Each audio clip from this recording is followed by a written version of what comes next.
Hey guys, I'm Wolfie. That is Poggy. Well, I guess on that side.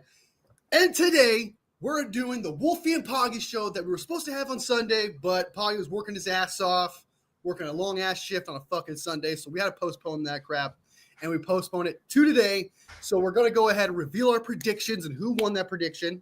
Also, there's a plot twist I realized just today. Also, Devondre Campbell. We're going to talk about that. He has an interesting take on it. It's going to be short, but it's going to have an interesting take on it. Then we'll talk about Brock Purdy, flipping Brock Purdy for Darnold. He has an interesting take on it. And then we'll go ahead and talk about the Christmas gifts that Purdy got, which I think is really super cool. And then we'll get to the really meat of it all, which is something Poggy and I are excited about, which is talking about the draft prospects and who we should get in the draft and who we should cut and trade. Cut or trade this offseason in 2025 just to cut the meat, cut the fat, and who we should approach in the draft and the free agency. And then before we get to that, we are sponsored by water because it's good for you. It's good for you. And it's free. Makes you look beautiful. Look at Poggy's cheekbones. That is because of water. Okay? Look at my cheekbones. All right, well, I got fluffy cheeks. Doesn't count. But it's because of water. All right, it's good for your organs, good for your body. Makes your beard grow. Makes your beard grow. Apparently, I'm only getting it on one side, though. But anyway. What's going on, Val? Digress. Val in the house. She liked the live. I appreciate you. Clutch OG every time. I appreciate you. Thank you so much. All right, before we get into anything else, like we always do on a Wednesday, Thursday, or Friday, we jump straight into the injury report. Let's go ahead and do that. Papa J in the house. What I up, hope your Jay? appointment went good, man. Hope your appointment was smooth with the doctor, man. Hope everything's good. Let's go ahead and just jump into that real quick. Let me try and share the screen just so we know what's going on with the squad. Oh, my God. Excuse me. Clear that out, buddy. And I don't mean it. And by the way, I wasn't the one that said 10 o'clock. I want that to be clarified. Oh, geez. This is the motherfucker that said 10 o'clock, okay? So don't call me the piece of shit, okay?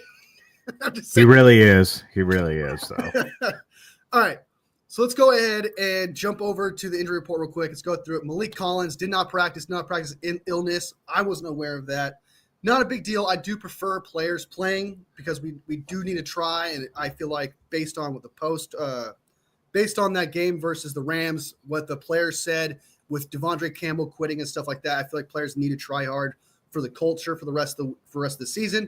So Malik Collins not being out there, yeah, it sucks because I do feel like he can prove himself. But if he's hurt, if he's illness, he has illness, whatever it is, what it is. Isaac Guerrero has a foot hamstring. Apparently his hamstring is a pretty big deal, and he'll most likely be out for the rest of the year, which is fine. I feel like he's proven himself enough. He's done enough. He obviously fights for it. A lot of people have a bit of I've heard a couple people already say, is he injury prone? I wouldn't say that just yet. It's a little too soon. Trent Williams, ankle injury, did not practice, most likely won't play for the rest of the year, which is fine. The dude's 36, got to be 37 next year. He doesn't need to prove himself either. He's done. We need to see what we got in Jalen Moore and other players on the offensive line. I'm fine with that.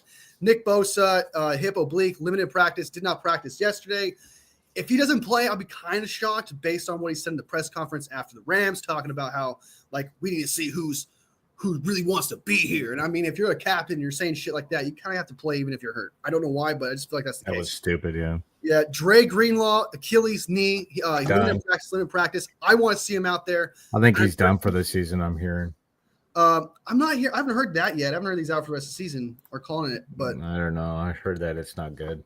Yeah, I heard his knee is, but I've heard that he wants to keep playing because he needs to. This is his contract year. Yeah, so I think it's really a big deal for him. And everyone else is back. Sakel, Banks, Brown, Flanagan Fowles, Hufunga, D. Winters. Everyone out there is going to play. Mustafa had that chest injury, limited practice. Most likely means he's going to play. Same thing with Greenlaw. I think he's going to play, but Poggy apparently doesn't think he's going to play, but we'll see. So that is your injury report. It's actually not that bad. Sad that this actually had to happen at the end of the season, but that's the way the dice roll. It doesn't show our IR though. That's true. That's a bit long. Doesn't show our IR. Yeah, I mean, yeah. All of our key running backs are out and gone. So that is the injury report for Wednesday and Thursday, and we won't know the rest of the injuries until probably like around 1 or 2 o'clock Pacific time. Mm-hmm. How are you, Poggy? How's life? How's everything going? It's holiday season, so things are busy. I mean, work-wise, we did have a guy that had a baby, so things kind of popped up last minute. So that's a valid reason. I guess. Yeah, I don't know. People having kids, yeah. You're already a bad role model for your baby, not showing for work when you have to. Yeah, making a bad example. Yeah, no, I mean things are good. It's the holiday season, so it's busy. For sure. You got your Christmas tree up and everything? Yeah. I didn't put up lights this year. I just didn't have time. So it's like I'm not gonna put up lights now 5 days to go. So Right. You might as well. I mean, I'm okay. It's raining all the time anyway. So So it's lucky you. It's not another thing added to your list of shit that you have to do, which is good. So, from what I hear, you're constantly doing shit. All right, so let's go ahead and jump into the meat of the bone here. The quick one. What do you think of Devondre Campbell not being cut, but John Lynch apparently suspending him instead for 3 games, so that way he doesn't get a paycheck, and that way he stays in the squad and he can't just go to another team who's going to go to the playoffs that will pick him up.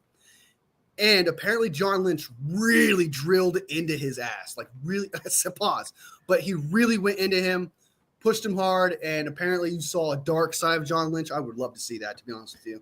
What do you think of this, the suspension, and what do you think this means for the culture of Kyle Shanahan? Because some people are questioning the culture now because it's like, oh, did he lose the locker room? And personally, I don't think he lost the locker room. I think he gained a lot of respect in making a stance on Campbell, saying that, hey, if you don't want to play, here you go.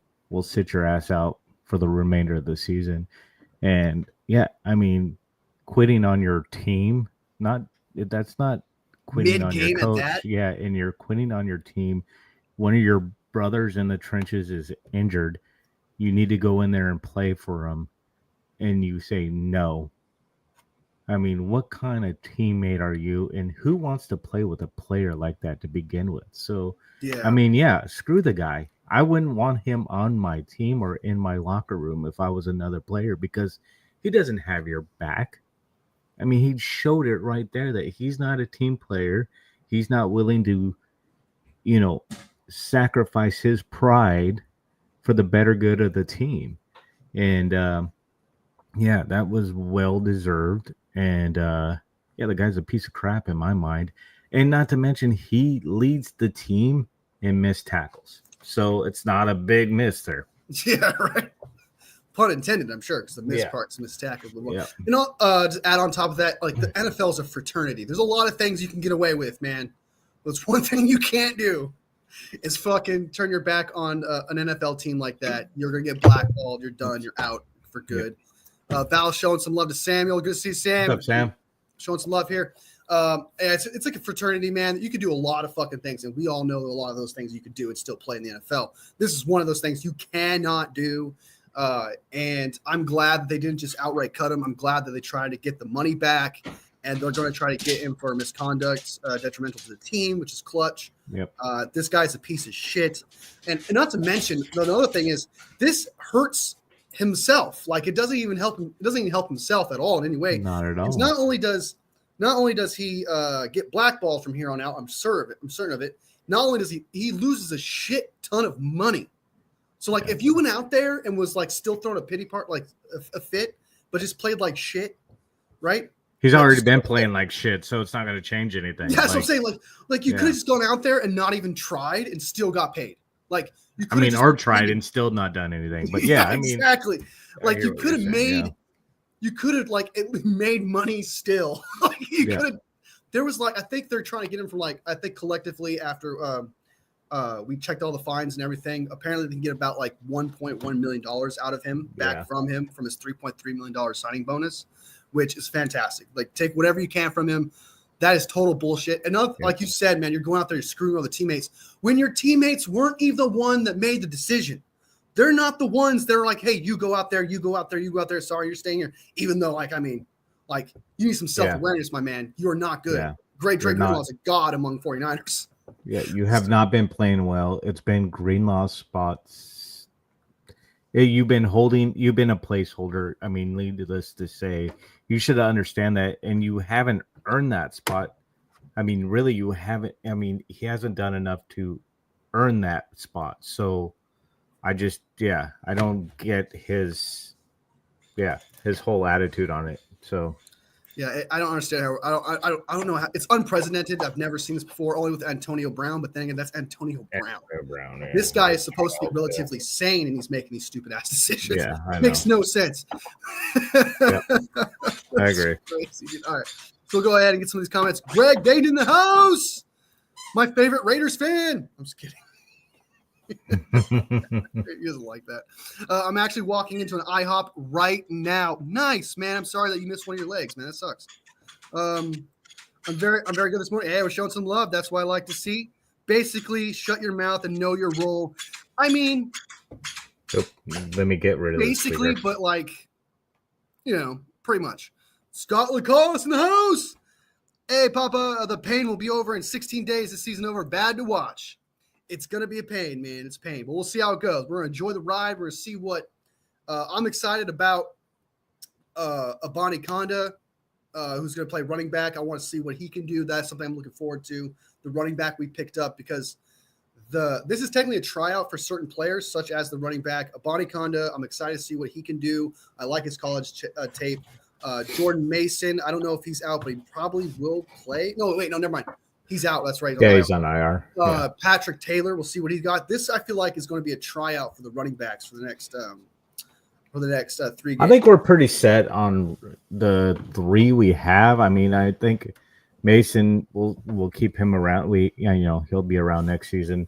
And CMC. The only problem is, though, now they're kind of exposed with these injuries. These lower leg injuries will not go away for running backs, and that's the life expectancy of a running back, right? Like once they get these lower leg injuries, they really don't go away, and that's the problem for a running back, and that's why you don't see him get drafted in those high positions, right? You see him back in the 80s, 90s, and early 2000s. They were high draft picks, and now they're like maybe second day draft picks, and it's because they only had maybe 2 or 3 good seasons in them before their hamstrings, knees, it's ACL, MCLs. Yeah, I mean, Barry Sanders, but that was in the 80s and 90s, right? It's like rare. I mean, you got Derrick Henry. It's just because he's built, he's 300-pound, 6'5" running back. Some of these bigger running backs, their body is built different. So would you say that CMC? Because I agree. I feel like we'll agree on this. Then some people think that CMC will be back to form because he'll have the rest. He will be better. He'll be able to get his legs fit and ready to go because of the significant rest that he'll have. But I think based on the injury and the PCL injury on top of that, I'm not gonna say he's gonna be bad, but I don't expect us to see the same CMC again. No, just because his injuries are so bad. Yeah, I think unfortunately it's just the nature of the beast. I think you're never. I mean, I love the running back position. I played running back, through most of when I was a child up through high school, and then my knees got blown out. It was I love studying the running back position, and in college that's my favorite position to watch and study. You're those Kyle players. Shanahan, you drafted running back every third round pick. Yeah, I mean, I love running backs. I love watching them play. I love studying them, and unfortunately, that's just kind of the nature of the position. And once you get a lower body injury, they're not going to be the same. They'll come back. Yeah, I think CMC. I hate to say he's not going to come back and be the same, but yeah, I don't see him being the old CMC, right? Like because he's going to have that injury, and it was like what we talked about when he was coming back. Kyle Shanahan did what he does best, overused him. And I put the blame on Shanahan. I mean, I know CMC's like, hey, put me out there, give me all the snaps. But as a coach, you have to protect your players from themselves. Yeah. And that's your job. And he failed at that. And I put 99% of the blame on Shanahan because he had 2 good running backs behind CMC that he just completely neglected. And CMC is a great player. It's not like our season was going that well to begin with the injuries and everything. So I don't think bringing CMC in there, he wasn't going to put up 30 points a game. He wasn't going to go out there and put up 4 or 5 touchdowns a game. So what was the point of giving him all those touches? You're talking about after bye week this year, right? Yeah, I just, I'm still baffled by what Shanahan's thought was during all that. I would love to know why. Why was he so obsessed with putting Christian McCaffrey out there all the time? Like every down. Every single play he had to do it next. And then after the bye, he kept doing it. Every but down. Then it contradicted what he said about the hot hand thing. Yeah, exactly. And it's like, yeah. You just want to put that motherfucker out there for his namesake for some reason. And exactly. You thought he was going to be your God and Savior for the season, and no one player was going to be that for the 49ers, and it was obvious. So it was, it was sad to see, and it was, But anyways, I'm just no, you're fine, man. Like, I think it was sad to see. It was sad to see. I mean, I hated seeing that, and it's because you kind of saw it towards the end of the season, like of last year, like in the playoffs, he wasn't exactly the same player in the playoffs. He was exhausted. No, he was not the same player at all. I'm not saying he was a bad running back, but he was not nearly the same as effective as he was during the regular season. And it obviously carried over into the next season. And I agree. I don't know why. And I try my best to not bag on Kyle because he gets enough shit already. But that's one thing I cannot deny, that he really did. He really did. And I feel like a lot of 49ers fans would agree with you, man. Like 99% of 49ers fans would agree with you that he really put him out there too much. And I would be able to defend him. I would be able to defend him a little bit if he did not force CMC out there this year. Yeah. Like if he was like, okay, Jordan Mason's obviously the hot hand. I'm sticking to what my philosophy was last year. Exactly. It was Jordan Mason, Isaac Guerrero. I will put CMC out there, but I'm not going to give him that touches but not from the jump, man. He was trying to kickstart this guy. Like, oh, we got half a season CMC. This is going to be a game changer. It's like, dude, that's not practice all season. He's in practice all off season. He's not in NFL shape. Like, he's in shape, but he's not in NFL shape. Like, he's not in football shape. There's such a big difference. And it's all the coach's fault. I mean, that's what it comes down to, is like, that's his job to save these players from themselves at time. And, he's got to put the team ahead of it all else. And he didn't do that this year. I was really disappointed in that. And I'm not, I'm a Shanahan fan. I think, I don't think he, people are like, oh, we need to get rid of Shanahan. No, we don't. What are you talking about? A bad season? Come on now. But it's like no coach is perfect, really. Not everyone can be Andy Reid. No. I mean, Bill Belichick's had bad seasons with Brady, so it's like, come on, dude, just relax a little bit. Everybody settle in. It was a weird season for us, but yeah, I mean, that's why the running back position is so hard to come back from injuries and perform like you used to. So and you see the NFL 2-back systems, right? I mean, that's 2-back Knuckles systems. and Sonic over with the Lions right now. now. Yeah, exactly. I mean, it's just you almost have to have a 2-back system. So Papa J is a huge component of getting rid of Kyle. He's been constantly gotta get him. I'm against it.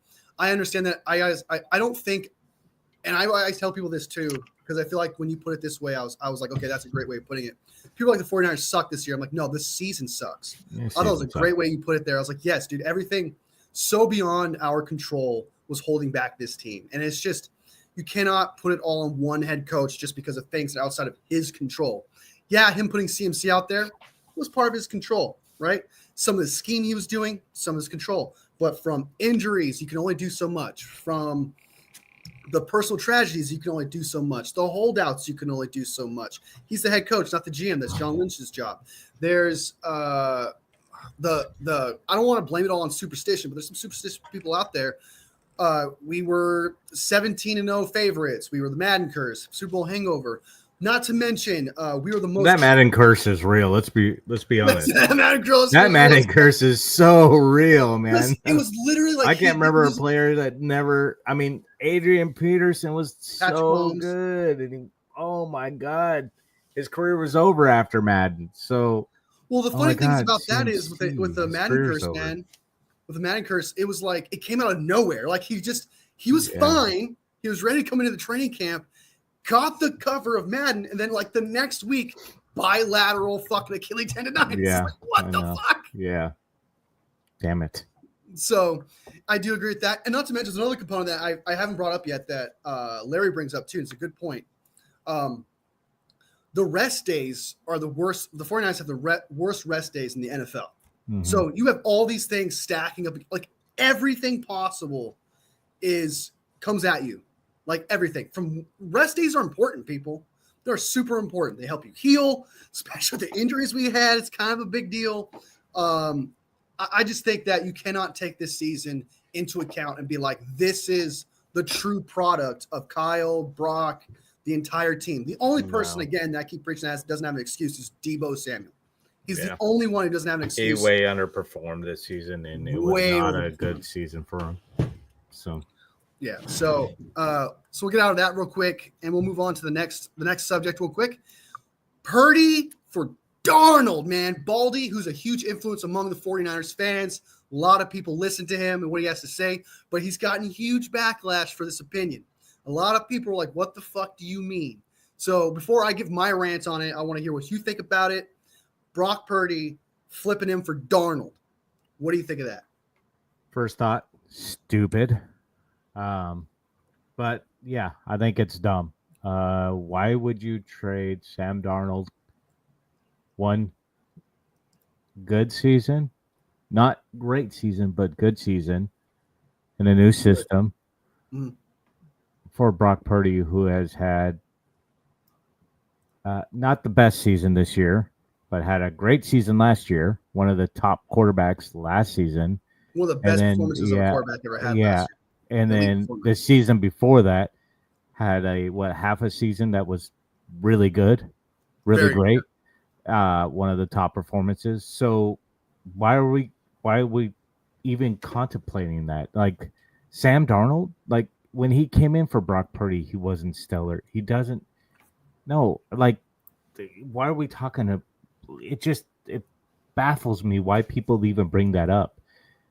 Let's bring up Purdy for Patrick Mahomes, maybe. I mean, it's just like something random like I that. just like let's just Like, throw why some is this stupid happening? crap out there like that. Like why do people what goes through people's minds when they're like Sam Darnold's better than Brock Purdy? Look at him. It's like how long Sam Darnold been in the league? 8 years, I think. 8. Okay. So he has one good season. What's Yes, the one good percentage season. on that? And You also got Purdy's to talk had about one underperforming season, and that's been this year with a team that has struggled with injuries, contract. I mean, off the field issues. Like, and you're kidding me with this. Get out of here. I mean, take that and throw it in the garbage. Like, whatever thought you were having, I hope you just. I mean, I hope you were off your meds or something because that's crazy. That's Baldy is getting older, so it's that possible. is crazy thought. That's just a crazy thought to me because he was so underwhelming until he went to Minnesota. The Vikings, and who knows what he's going to do next season, even if he stays with the Vikings, or if the Vikings find a replacement or something else. Because he might suck in the playoffs or whatever. So no, that's dumb. Stupid. So you don't even know that's another component. You don't know what he's going to be like in the playoffs because the playoffs is a different breed. Brock Purdy will perform in the playoffs. He's done it multiple times already, and the only time that's ever been stopped is when he faces Patrick Mahomes, which is everybody's problem, not just his, and when he tears his PCL. Okay, that's the only time he's ever been a loser in the playoffs, and you can't say that for Dak. You can't say that for Lamar Jackson, even Josh Allen. So he has a trait in the playoffs. I'd say we could write this up as a sophomore slump, if anything, for Brock Purdy, because this is his second full season. And, with all the things that have gone on and off the field bad for the 49ers, it's just, I don't know a lot of quarterbacks except for those maybe top 3-4 elite quarterbacks that might be able to keep things together, that are very experienced in the NFL, mind you, that would be able to keep things together and going with this team. And even the team still wouldn't be in the playoffs. Yeah. So, And I want to add on top of that. avocado. So, all right, he's gonna take he has to take a phone call. He'll be back. But to add on top of that, just like I always been preaching, the reason why Sam Darnold is not all another judgment on Sam Darnold is Sam Darnold, even from last year, right? For Brock Purdy, he had weapons. You want to say sure, he had weapons, right? You could argue that Darnold has better weapons in Minnesota than Brock Purdy has. Brock Purdy had yak weapons. He had a running back weapon. Okay, he had to be accurate last year, and he was. He was one of the most accurate quarterbacks from every part of the field, even deep passes. He had to, and that's a quarterback stat. Okay, he had to be on point all the time, and he has multiple stats. First all over, from first down percentage, deep passes, etc. We can look at them and go at them. Sam Darnold's not first in those, and he's got route runner Justin Jefferson, the best wide receiver in the league. Jordan Addison, who's an amazing wide receiver, amazing route runner, so he can get wide open himself. He has one of the best offensive lines in the league as well. He has TJ Hawkinson, one of the best tight ends in the league. He has Aaron Jones, who's one of the best running backs in the league, has one of the best defenses in the league, has one of the best special teams in the league. Literally, the weak component of Minnesota is Sam Darnold. So I do not understand. And another thing is, Kevin O'Connell is an amazing head coach.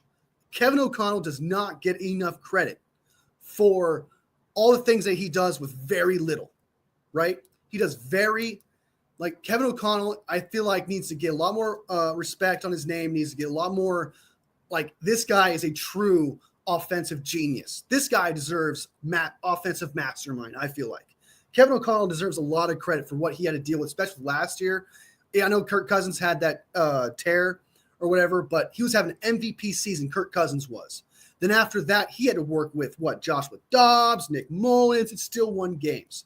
Kevin O'Connell is an offensive mastermind and deserves a lot more credit that people are not giving him that he totally deserves. So I just think that Sam Darnold is in a way better situation than Brock Purdy was last year with the 49ers, especially considering that those weapons are one of the best wide receivers and some of the best route runners in the league.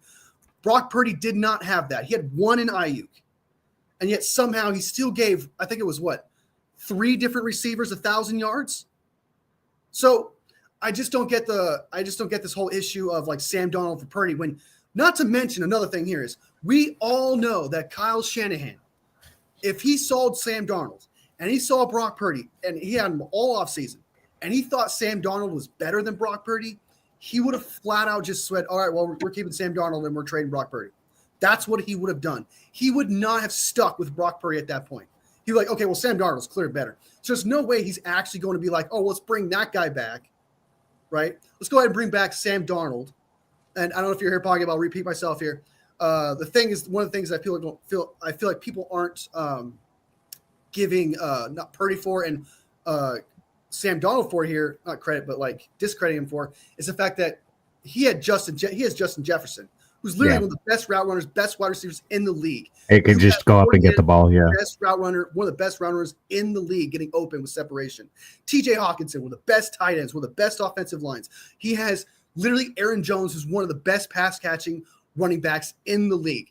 He has more than what Brock Purdy has, and Brock Purdy has put up better numbers than what Sam Darnold is doing. Don't they have Addison also? That's what I'm saying. They have Addison as well. They have one of the best wide receiver cores, tight ends, running back, offensive line. Dude is set. Yeah. Dude is set. Like Addison's better than Ayuk or Debo.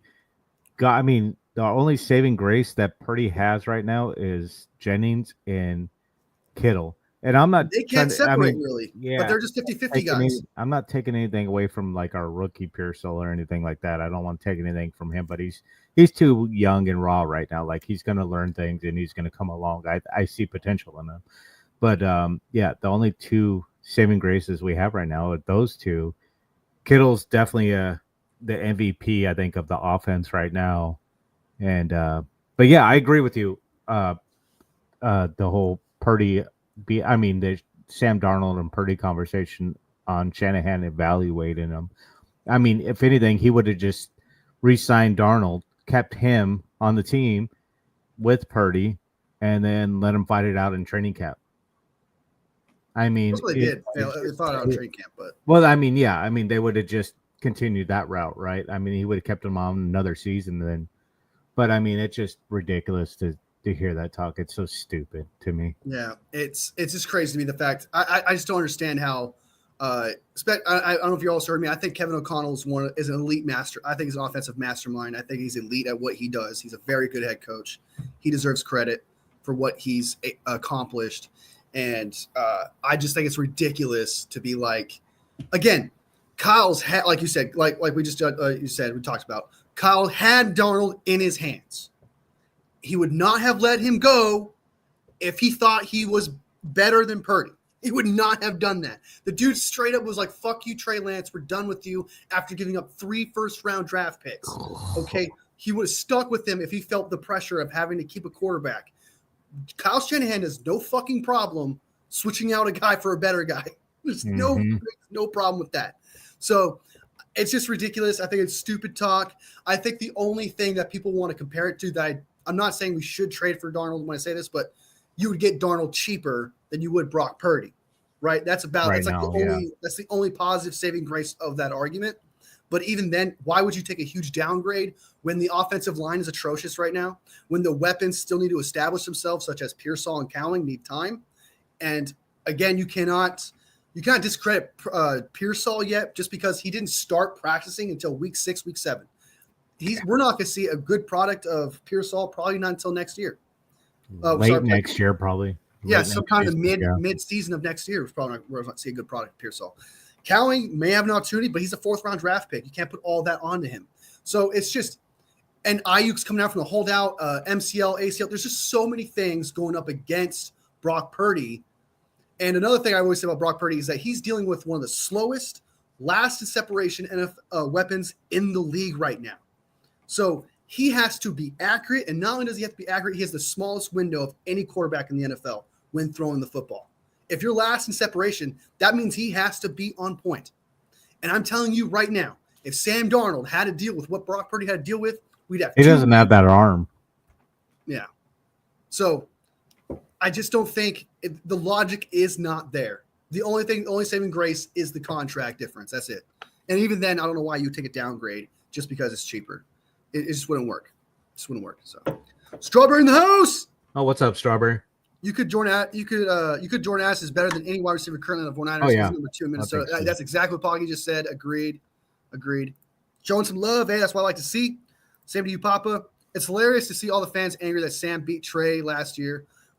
Now calling the 49ers to get rid of Brock for Sam. Yeah, people are just knee-jerk reaction. I can't stand one thing. It's the same it's NFL fans. It's the same thing as in life. Their knee-jerk reaction. It's, oh, the world's ending. We have to do this. It's like, no, slow down. Take a minute. Take a deep breath. Think it through. We don't have to do that. We don't need to do that. Think about the past, what he's done for us.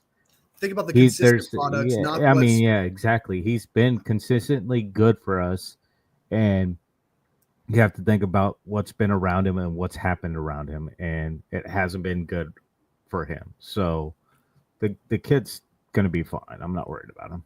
I don't expect this kind of thing to happen, like the luck that's happened with this team again, especially since next year we're facing the AFC South and NFC South, who are the 2 worst divisions in the league. And they're going to be one of the worst next year too. So we're kind of lucked out there. So our luck might change next year. We're going to get a healthy CMC back. We're going to get a healthy Ayuk back. We're going to get hopefully address the offensive line. That's a big if. There's a lot of ifs happening with the free agency and draft situation. We don't know what's going to happen there. But I do expect this team to reload a little bit next year. I do expect this team to not have the same bad luck that it's had. I just don't like the fact that people are taking this season and saying this is the product. It makes no sense to me, because if that was the case, then last year would have been the same thing. The year, Brock Purdy's rookie year would have been the same thing. It wasn't. And another thing, people are like, oh, but Brock Purdy has these weapons. Well, you know who got those weapons? Kyle Shanahan and John Lynch. So they're the ones that drafted these weapons. What makes you think they can't get these weapons to reload again? What makes you think they can't reload the situation? Not to mention, they lose what? So far, they lost Debo as a weapon because he's no longer the same weapon. And CMC may come down a little bit in talent based on his injuries. Outside of that, he's getting Ayuk back, possibly Pearsall, who's going to be a very good wide receiver, hopefully. And you got Cowing, who's really fast, deep ball guy. Mm-hmm. And next year, all they have to do is draft, draft or sign one more weapon, and they're pretty much in the exact same spot as they were when Brock Purdy was elite. So they're not like they're far. It's not like they're far away from getting those weapons again and being in the same situation as they were last year. It's not a rebuild where, okay, everything's falling apart, everything's over, all these players suck now. No. There's going to be a reload next year that you can look forward to. And another thing is, I hate when people say that, oh, this product's who Brock Purdy is, when literally the majority of his year was the rookie year and last year. And you're saying this year's whose products? By the way, if you're saying this year's terrible, he's top 7 in deep passes. I'm sorry. If he's shit, how is he top 7 in deep passes? I think his passing percentage isn't very bad either. I don't know. I haven't looked at his stats too much this year. I haven't really judged him too much this year because of the 49ers as a whole have not, I mean, everything's gone wrong for them. So it's hard to judge one player for the team as based off the team as a whole have not done well.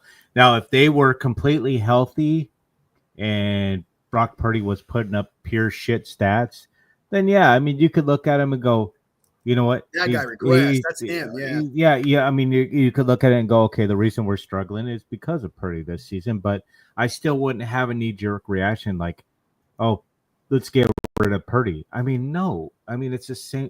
You still got to look at the consistency that he's had, and maybe he's having a bad season. Every quarterback goes through these progressions, and I mean, they go through this. I mean, you look through the history of every quarterback, and they've had a season or maybe even two where they've played bad or played good, where they haven't put up great stats.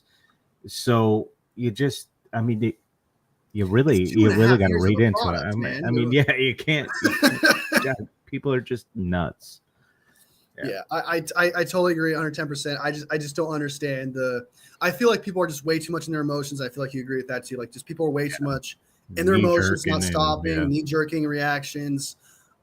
It's just you cannot take an inconsistent product and say that's who that person is compared to the consistent product. Exactly. Literally, majority of his career, he's been reliable. So I just don't understand. Yeah, I keep repeating myself there, but we agree.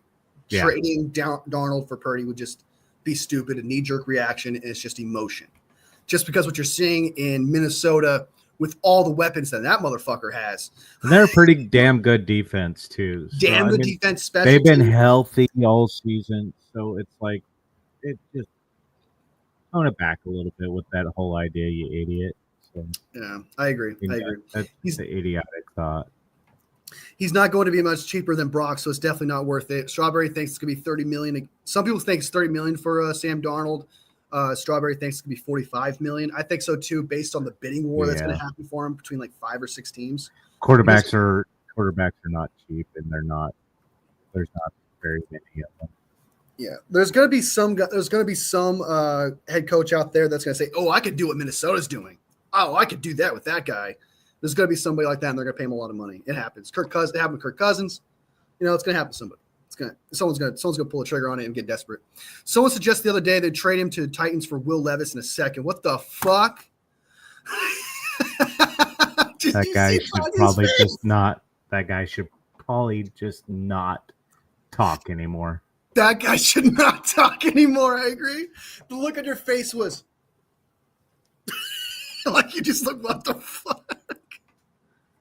That was funny, dude. But yeah, I agree. That's crazy, dude. What's the second round pick going to do? Magically give you a better quarterback? I don't know how that works. There's no second round talent at quarterback. People are so obsessed with the idea of arm strength that they're losing their minds. Literally, you've been around Strawberry, but I'm sure Paul, you'll agree with me. I say this. Literally, the top one of the greatest quarterbacks of all time have a noodle arm. Joe Montana, noodle arm. Mm-hmm. Tom Brady, noodle arm. Peyton Manning, noodle arm. It's not about your noodle arm. It's about what you can do on the field. It's about your anticipation. It's about your IQ on the field. Can you read defenses? Can you see where the defense is going so you throw it to the right spot? That's what it's about. Does having a rocket arm help? Sure, because it gets there faster. You can really get it through those tight windows. Sure, it helps. You know who had a strong arm? Brett Favre. What's that? Oh, yeah, Brett Favre had a strong arm, but guess who held the NFL record for interceptions? Most interceptions or something like that? Brett Favre. So, I mean, it just is, yeah. I mean, it's almost as having if a strong arm, it doesn't help you. I mean, yeah. I mean, it's your football IQ. So it's more like it's like if you get cocky with your strong arm and you think to yourself, I can fit it through this tight window if I just throw it super fast. If I can get it at this moment, just super fast, pinpoint it like a needle right there, I can get it there. And it makes you cocky in your throws. And that's obviously what happened with Brett Favre. And he's not even considered he's not considered the greatest quarterback of all time, not even top 5. Okay. Literally like 3 of the top 5 greatest quarterbacks of all time have noodle arms. It makes no fucking sense when someone says arm strength. They can get it down the field. It's just not going to be 150 yards down the field. So, yeah. I mean, just relax on arm strength when you really think about it. They can fit the ball in tight places, things like that. It's like, but that doesn't equate to arm strength. So just, yeah. This is another one I want to react to this real quick, and we'll move on to the next thing. The biggest drop-off is his TDs. That's really it. You can blame that way more on Kyle than actually Brock Purdy, in my opinion, because he's trying to like find the open guy, some guy somewhat open in a very tight space. And at that point, your coach, I mean, if it's it is a dramatic drop-off. At some point, you need to put something on the Kyle who fails, and I mean absolutely fails this year at getting people open, players open. That's because players are slow, sure, but he's not doing as good of a job being the scheme that gets players open. Like, I haven't seen players get open as much anymore this year at all. So I think that a lot of it is due to the fact that it's scheme, and it drives me nuts that people think they'll say it's Kyle's fault, and then they'll say it's Brock Purdy's fault. And it's like, which one is it, man? It's one or the other, dude. Is Brock Purdy elevating this shitty scheme, or is Kyle elevating Brock Purdy while Brock Purdy's out of shitty scheme? I think it's just the team as a whole haven't been very good offensively, right? When they get in that red zone. So they really struggled in that red zone. And it's like the defense figured out what they were doing, what they're going for. And it almost became predictable, I think, for most defenses. So I kind of agree with you that the scheme didn't change much when they got down in that red zone. And it almost, like I said, became predictable. You go back and watch those games in the red zone. It's like the defense knew what play we were running, how we set up. So, yeah, it just the TDs were really hard to come by this year for us in the running game and in the passing game. So yeah, that's another thing I say. I agree with you on that. Like the player, like Jordan Mason, not very good in the red zone. Maybe he was a little bit better in the red zone. We probably would have scored there. Juwan Jennings he's not a separator. He's a 50-50 ball guy. That's what he is. So you got to. He doesn't have speed. Yeah. He doesn't have that speed to separate. George Kittle, the whole thing, I can't count many, but I know that there's been a few of George Kittle's touchdowns is because he's a 50-50 ball, triple covered, and Brock Purdy's like, I just gotta trust my man. There hasn't been a throw from Brock Purdy where it's like it's on him. It's guys open, make it happen in the red zone. I haven't really seen it where it's like, okay, he completely missed that guy. I've seen a ball where we've seen him miss players, miss reads this year. What's that? We have seen him miss reads this year. I mean, yeah. Well, yeah, he's missed reads, but I'm talking about in the red zone where, like, there's been a dot to Juwan Jennings. I'll never forget. There's a dot to Juwan Jennings. He didn't catch it. Like, he got, like, just in front of the defender, and, like, Juwan Jennings went to catch it, and he dropped it. There's been drops, too. It's like what you said. Everybody's contributing to the trashness of this year. It's not just Brock. And I do agree that Brock, in that Bills game, was having a rough game. But to be honest with you, at some point, you're going to feel the pressure of having to put the game on your back. You're going to feel that pressure of, like, I can't trust my people.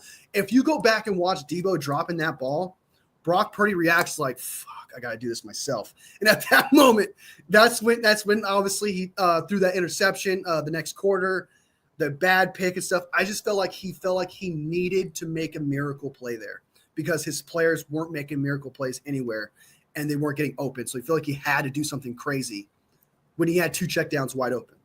And I think that gets to any quarterback at some point. If you just that's what I think happened there in that situation. So we got some comments here. Let's be real. The first 3 rounds are maybe Kyle and John's wish list. The later rounds are because scouts did their job and our best picks. Yeah, but it's John Lynch listening to those scouts to say, hey, I'll take this guy. It's not just scouts pick a guy and that's who it is. John Lynch is the one that says, who looks at a scout and says, hey, who do you think we should get here? Who do we like? Who do we like? Who do we like? Okay, I like this guy. I like this. At the end of the day, he's the one that says this guy. So the fact that he has the talent and the wherewithal and the self-awareness to listen to his scouts and then pick the right players, it's on him. So you got to give that man credit for doing that. He's a very good and not to mention, a lot of people want to say that Adam Peters was the guy that made the great decisions in the draft. When literally this past year, we didn't have Adam Peters and we had an amazing draft. So at some point, with the change of scouts, the change of assistant GMs, John Lynch is still proving to be a very good drafter in the NFL. So you got to give that guy some credit for doing what he's got to do. The only problem that we can all agree on that he has is the first round. The first round, second round, absolutely atrocious. Dude cannot figure that shit out. And I don't know why, because that's supposed to be like your highest, easiest lottery ticket. I think what he does is he looks at like ESPN or something like that, and he's like, who are they predicting us to take? It's like who's bringing us to take? Let's not take no, they're like, let's take them because it's like, I don't know. Well, they didn't have us taking Pearsall. Well, only one guy did. I think one person had us taking Pearsall, and we all bashed him for it. And then well, we didn't like it because of the whole re-signing that value thing. Like, whatever. Anyways.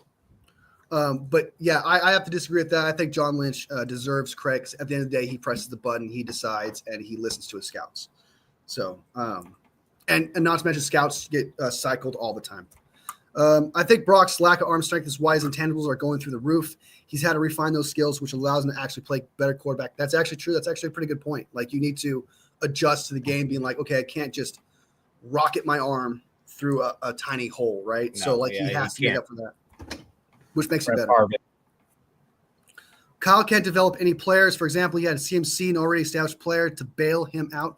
Well, he had Jordan Mason, who's pretty fantastic. Isaac Rendo's looking nice, pretty fantastic. Brandon Ayuk was looking really good until he got hurt and had that holdout situation. Brock Purdy, 7th-round draft pick, helped develop him, doing pretty well from what I've seen, and George Kittle as well. So I'm sorry, Papa Jam, I have to disagree with you on that. I think we're just way too much in our emotions here, thinking about certain things of this year, because the proof is in the pudding. This team knows how to draft and knows how to develop players. DJ Reed, we drafted him, got rid of him, and now he's a starter of the Jets. There's multiple players this 49ers team has drafted, developed, and gone somewhere else and been successful. So I would have to disagree with that. I think they're pretty good at developing players. They become so predictable, especially within 10 yards of red zone. They run like 95% of the time, and the defense knows it's coming out and stuffed. Yeah, it's just 100% agree with that. I can always the red zone is terrible. Like Kyle Shanahan, let's just run the ball. Sometimes it's like the first 2 plays. Let's run the ball. Oh shit! Run the third ball. And 9. Shotgun. Third and 9. 3rd and 9. Now we have to throw it. It's like, well, okay, you just put us in that predicament. Thank you. Right. I think he does need to bring in some help. I hate Yeah. to say it, but I think he needs to bring in some help. Steve Young recently came out and said that Kyle Shanahan needs to reinvent himself. So pretty much agree with what I you're agree. saying. He I needs to agree. reinvent I his 100% offense. agree. He needs to reinvent it because he's becoming too predictable. Yeah. I mean, we were sitting there watching the game, and I think I was texting you. We were predicting what he was going to do. So, I mean, if us as fans can predict what he's going to do, that's pretty bad on him. True. He missed Ayuk in the red zone against MB. Who's MB? Because he threw just a tick too late, but he threw that dime to Ayuk in the red zone versus the Jets, and Ayuk dropped it. I think there was a drop that Ayuk had. There was a pretty apparent when it was really bad. Mm-hmm. Ayuk had a bit of the drops in the beginning of the season too. Like he wasn't doing very good. He wasn't in football shape. No, he was not in We football talked about that. Yeah, I mean the guy's did not come in shape. shape.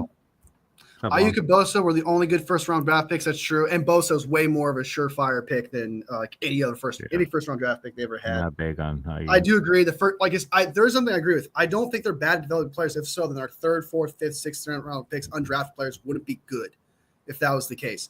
But I do agree that they're not good for some reason in this first round. I don't know what the fuck is happening in the first round. Like I don't understand how you miss consistent. They have like 9 first round draft picks, and I think they missed 7 of them. So well, they traded 3 of them around. Traded 3 of them away for fucking Trey Lance. So that was the biggest bust. That was a huge. I had my doubts. I was open-minded because he had that potential, but I did have my doubts because he didn't have that experience. COVID year, he didn't play. He had played that one game. He was raw, and like Kyle tried selling us Trey Lance by saying, he's raw, and a lot of these players, if you just develop them from the start at age 20 going on, you could truly develop them. And he was trying to sell Trey Lance to us. Terrible. Yeah, it was terrible. Worse. Yeah, terrible. Jordan Mason was already an awesome running back. Well, we'll never know. We just know that he was part of the 49ers. Kyle just held him back, and we were begging for him to use them all this year. They has been here. Kyle had no choice but to use them this year. But then you have Mostert. You have Breida, Elijah Mitchell. You have I mean, there was a lot. I'm sorry, Papa. The proof's in the pudding here, my man. I can't agree with you here, dude. They can develop players. There's way too many players the 49ers currently have on their team that they have drafted themselves that are absolute studs, and Jordan Mason being one of them. Watch the 49ers pick something dumb like a running back first round. Hey, if it's Ashton Genty. Don't even pick Genty first round. Cowboys I do like Genty. I know they're predicted. It's crazy that a running back go in the first round. I like the kid, but sorry. It's just running backs are not first round anymore. I think that the Dallas Cowboys should draft Ashton Genty, though, 110%. They need to draft Ashton Genty because that's their need. That's their biggest need is running back. They have nothing going for themselves in running backs. It's really they bad. can find one. You just don't want them having an Ashton Genty. No, they could find one deeper in the draft. Oh, I think dude, there's some. Are you not high on Ashton Genty? I like Ashton Genty, but I think there's some bigger guys in there that are like Derrick Henry type guys in the draft. You think this guy's better than Ashton Genty, or like? I think there's some NFL type running backs that are going to be impactful this year. Yeah. Dude, that's mind-blowing, bro. I can't believe you just said that, dude. You think there's going to be players that are going to be on the tier of Ashton Genty? We're talking about the Heisman candidate who got robbed of the Heisman. There's been all sorts of Heisman candidates that have been terrible in the NFL. A stud. Oh, my God, dude. I can't wait to hear your running back prospects that you have. I can't wait to hear it because I already sent my list. You sent me a list. I know, but I haven't got a chance to watch the videos yet or anything like that. But we'll have a show where we'll go through prospects, and we're definitely going to check out. I need to know who you think is on par with. No, I'm just saying there's some NFL talent running backs in there. There's some guys that are like 6'4", 6'5", 235 pounds that are like Derrick Henry type running backs that are going to be big body running backs like Derrick Henry type run. I mean, they're big guys. And unfortunately for Genty, he's not a big guy, and he could suffer a blow from those lower body injuries. I'm just saying, Myers, dude, that's crazy. I love Genty. I think he's going to be a stud, but can he last more than 3 years? We'll see. Yeah, we'll see. We'll see. You're crazy, bro. All right. But Strawberry says, Pop, I disagree. Every player that comes into the league requires some sort of development. There's always an adjustment from college to NFL. Mason talked about development from Turner. That's true. And I just saw your comment there, Strawberry, about how Mason was very raw. He did have some running abilities, but he didn't have the pass protection. He didn't have the receiving skills that he has now. What was it? Mason even said this offseason that he had to work on his pass catching abilities, and Turner helped him out. So I know that it's because Mason had the potential, right? It's what can you get out of that potential based on the coach and based on the coaching staff. And this coaching staff got the most out of Mason. And they tend to get the most out of a lot of players. Some players just don't work out, true. But The Mason had the potential, and this coaching staff knows how to get that potential out of these players. So I do agree with Strawberry. I like your assessment there. Juan says Kyle did him dirty for never playing him. I understand that he wasn't being played. I get that aspect, but that doesn't change the growth of the player. That doesn't change you getting that potential out of that player. You could still grow and get a potential out of a player, but just not play them. That is his fault there. Sure. Should have played a little bit more Mason in the past. Totally get it. But that doesn't change the fact that this team is the one that got that potential out of him. All right. You starting a player and then you growing a player are not the same thing. They're just not the same thing. It's like with Kittle. Kittle, right? Fantastic tight end, never gets used. But guess what? We grew him and we got that potential out of him. So I just think that there's two different things here that we're looking at. We're upset that a certain player is not getting similar targets or enough play compared to the potential because of the coaching staff. So Kyle did it dirty. We talked about that. But I do agree that playing – we talked about it. He ran CMC in the ground, and CMC was not the same in the playoffs. That was a terrible decision. And then playing him after the bye week was stupid too. You're talking about – and I don't mean to go back to a past subject, but I mean like Kyle literally said, I go with the hot hand. Hot hand is my thing. I don't care. I'm going to keep playing the hot hand no matter what. And that's what CMC was last year. Fine, idiot. Whatever. But this year, what was your fucking excuse, my man? Like he did the opposite. Good point. Play until he gets fucked up. Might go to Giant Sam. Question of the day: who's worse than the NFL? Who you got? Sam was going to question. Who do you think is the worst team in the NFL? Raiders. I'm going to say the Jets, dude. Raiders. No, it's not the Raiders, dude. That's worst team in the NFL. Bro. No, I got Jets. I think Jets are bad. Jets or Giants, maybe. Giants or Giants is not bad at. It's not Patriots. I mean, you got Patriots, you got Giants, Jets. I mean, I would go Jets or Giants with the two for sure. I think they're just dysfunctional and they got nothing really going for them. And I think the Giants are probably the worst team right now. Statistically, the Giants are the worst team in the NFL. Yeah. Okay, so we'll go ahead and talk about Purdy's gifts to the 49ers offensive line. This is just a fun little news thing that I thought was pretty cool that I just want to bring up. Just give props to Purdy. Lowest paid player, pretty much all-star, buying cars for his offensive linemen who don't deserve it. Just saying, they fucking suck. But yeah, Brock Purdy is just this nice guy, hooks them up Toyota and gets them all Toyota Tundras. I think that's awesome, and that says a lot about the quarterback because a lot of fucking quarterbacks like Josh Allen who make $250 million, whatever, guaranteed, buy golf clubs, right, or some shit like that. Brock Purdy's out there being like, "Hey, here's some cars." I think that's so cool. I think that is so fucking awesome. What do you think of that? What do you think of that? No, I agree. I think that was really cool that he bought them all Tundras. Seeing that him doing that with a rookie contract is pretty freaking cool. So the one thing I was going to tell you earlier is like I think that he got sponsored for it though. I think that he probably got a huge discount. I do think he had to pay a little bit. I don't think they just flat out here. No, I don't think they gave him cars. From 5 Tundras for free. But yeah, I mean, I thought it was pretty cool. I think all the quarterbacks probably get some kind of discount for whatever they buy. Yeah, I mean, so I think it was really cool that he got that, and yeah. They're not. It's pretty cool. We can agree that he had to pay something. Like I said, there's no way they're paying. Like, okay, here's free cars straight up for random offensive linemen. Like I think it was like 10 of them. Yeah, like all of them. Yeah, I think there's no way. No, there's no way. So, he's getting sacked and pressured. You think Toyota helped him foot the bill for that time? That's exactly what I said. Yeah. Yes, I do think so. But I do think that he had to pay something, or he had to promise when he gets paid to pay them back on some level, at least. Because again, there's companies not trying to like bring this part up, but they're greedy as fuck. There's no way they would just give away cars. They would give away probably like $1,000 little buggy scooter things from Toyota or some shit. But they wouldn't give away $30,000 vehicles. No. Not gonna pay, no, they wouldn't do that. Colt McKivitz and Brendel did not deserve those Toyotas. Protect Purdy better. I agree, man. I think a lot of those offensive linemen did not. The only person I feel like that deserved it was Pooney. Pooney was the only one that deserved a car.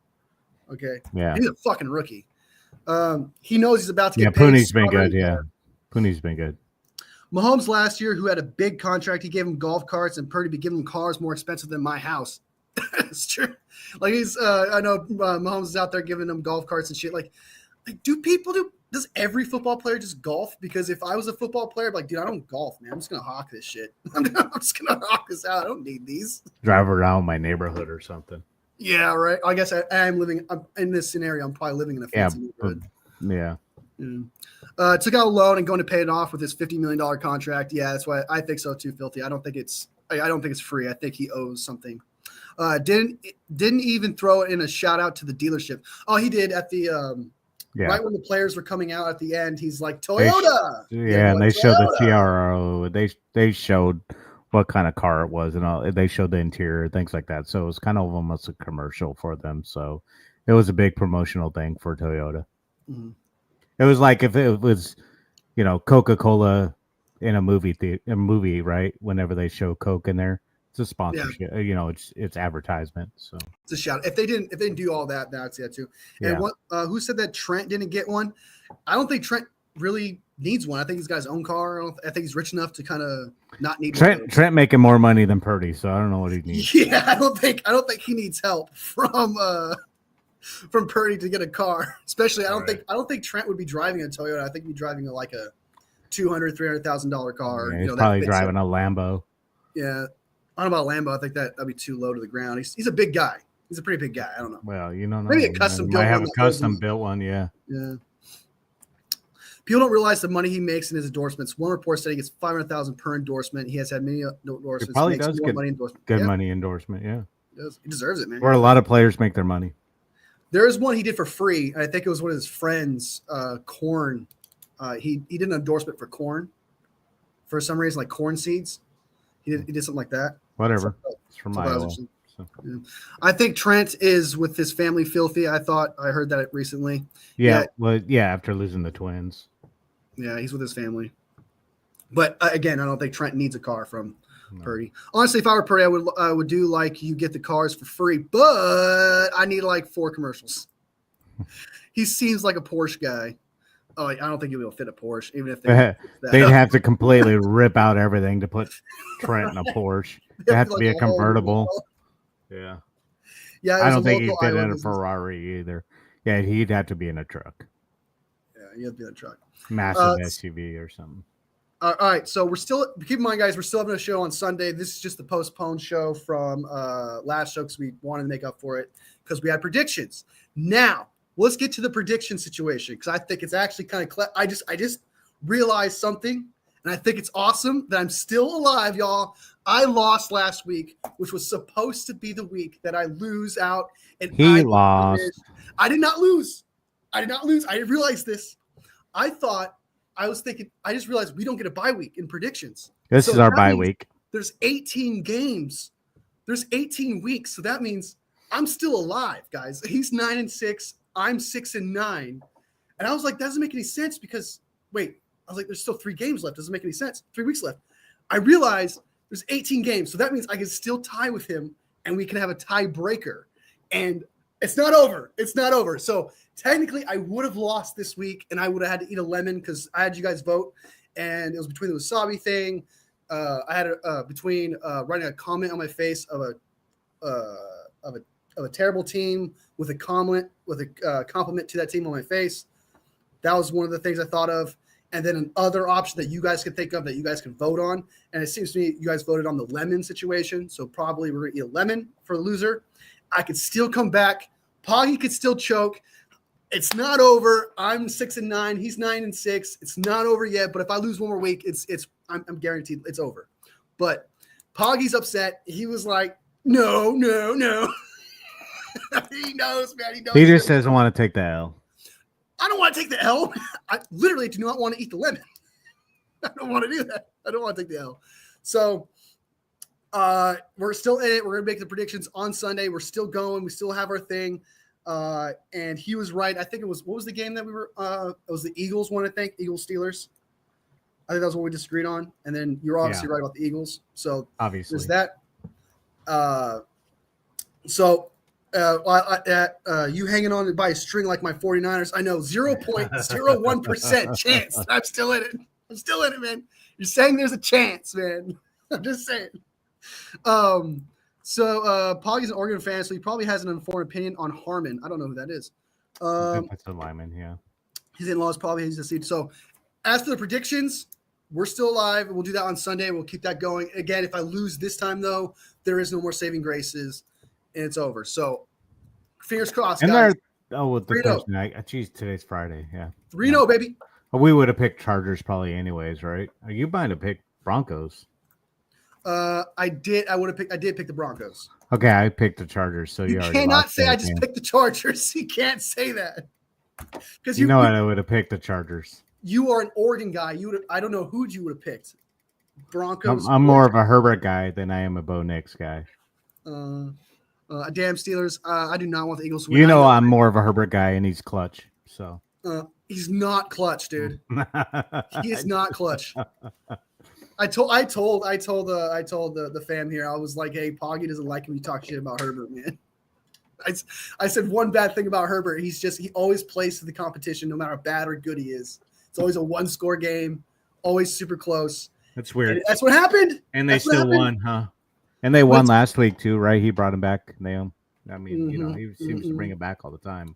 That's weird. So, anyways, what's next? So jump back to the predictions there.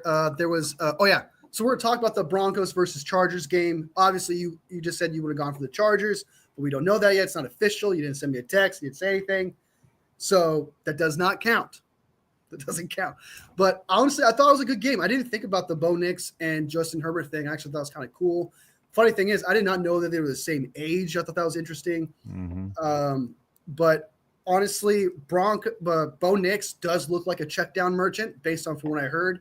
He apparently had most 90% of his yards from Yak versus the Chargers. So he still has a lot to go. He's a rookie, so you can't really discount him too much. Yeah, I like it. He shows potential, but we'll see. Yeah, you gotta give him credit for just being a rookie, and he needs time. But he's no Justin Herbert, but yeah, we'll see. He might have that it factor because Justin Herbert does not.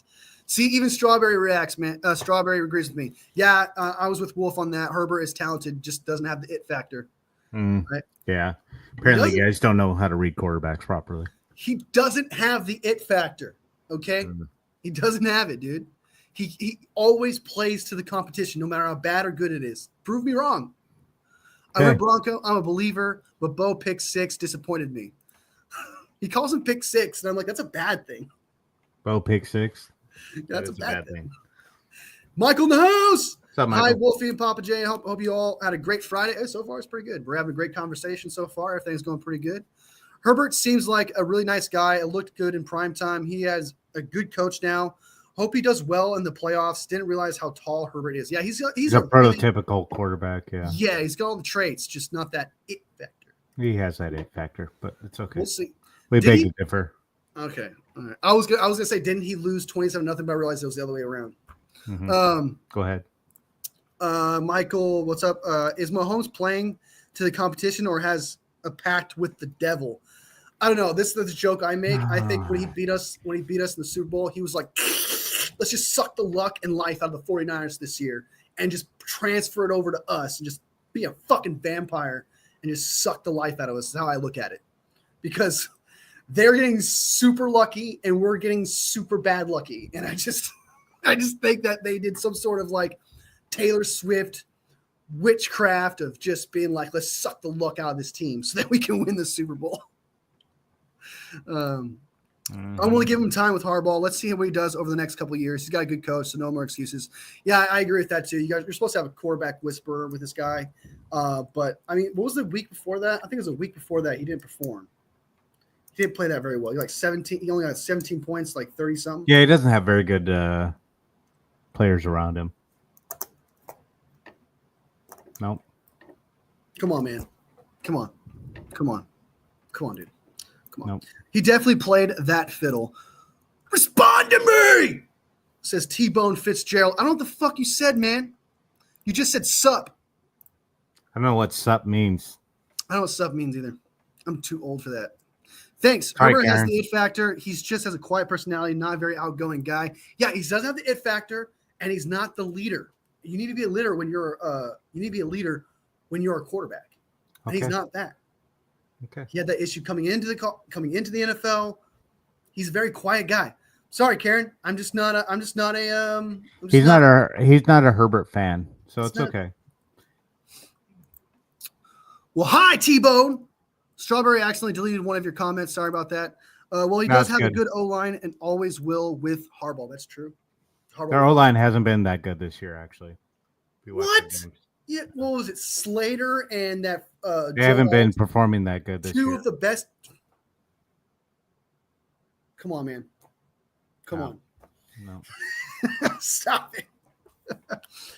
So another so we talked about the predictions there, and then again, obviously we'll have another show on Sunday. We'll get through that. Poggy, do you want to get through who we should cut this offseason, or do you want to save that for Sunday? No, I don't care. It's up to you.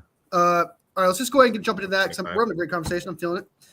Who do you think this 49ers team needs to get rid of next year, starting in the offseason? Like, I know there's going to be some cap issues, but like if you had – I'd love to see Debo, but I mean, I think what we're going to end up doing is hopefully restructuring his contract. And then, I think if we work out an extension I read, we can cut him in 2026 for a lot less money. So I think that's what the Niners are probably going to look to do, is to extend his contract. So in 2026, we're able to cut him for a lot less money. Because if we cut him now, it's going to be $31 million over the next 2 seasons. Love to see us cut. Don't we save like $10 million after June 1st? No, it's $11 million we'd pay, and then $20 million the next season. So if we were to extend his contract, for a good recovery, man. That sucks. Yeah, release him post. I mean, we would take $11 million dead cap hit post June 1st, and then $20 million in 2026. So yeah, if we extend him, we'd take a significantly lower. Throughout the seasons, just cut it down throughout the seasons. And then cut exactly. him. Yeah, he still gets his guaranteed money while we're able to get out. We're able to get out from underneath him, but he would have to agree to that though, and I don't think he would. I don't. But I mean, fuck him. Anyways, Javon Hargrave. You can't. I wouldn't mind the sign on the dotted line though. But I think you can. I know. They might be able to extend him. Anyways, Javon Hargrave. I wouldn't mind seeing him go. I mean, he hasn't. I mean. One that I've seen kind of floating around is, Strawberry, the way they're saying is extend him is not throwing money at him. It's cheaper on us in the long run to release him. So like if we can't year, 10 million after that, 10 million after that. Yeah, it's not. Yeah, we're throwing $31 million away if we were to release him now, or even try to release him next season. We're losing $20 million away. So if we were to extend him next season, we'd only lose $10 million as opposed to $31 million. So that's why extending him would make more sense. So another, and especially since you're going to be paying Purdy, you kind of need every kind of. I understand that, like, you're still going to pay him that $30 million or whatever that you lose, but it's better to do it over a period of time than it is. Yeah, you're actually taking that $30 million and spreading it out. Another one I've kind of seen people float around is Juice. Yeah, I gotta get rid of him. I agree with that. Yeah, I think he's got to go. I love him, but like he's been a great player for us, but he's getting a little bit older. And do we really need to run a fullback? Do we really need a fullback? No, we don't use him anymore. He's really just there for pass protection, and I feel like Mason, Grendo, and CMC can do that now. Yeah, I think we could do that. I'll put Juice here. Mean, you got Ronnie Bell. I mean, there's a lot of players we could get rid of, right? I mean. Yeah, I heard that Hargrave, Barch, McKivitz, Brown. I mean,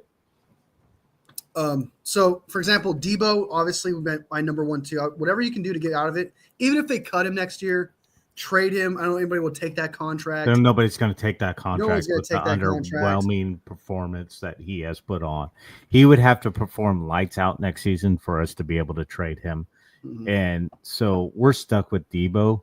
It's just, how do we get out from underneath that contract? And the only thing that I've read that makes any sense is extending him, because then we don't take that large dead space in our, we don't take that big cap hit. And that's what we want to avoid. So the only thing that makes sense is extending them.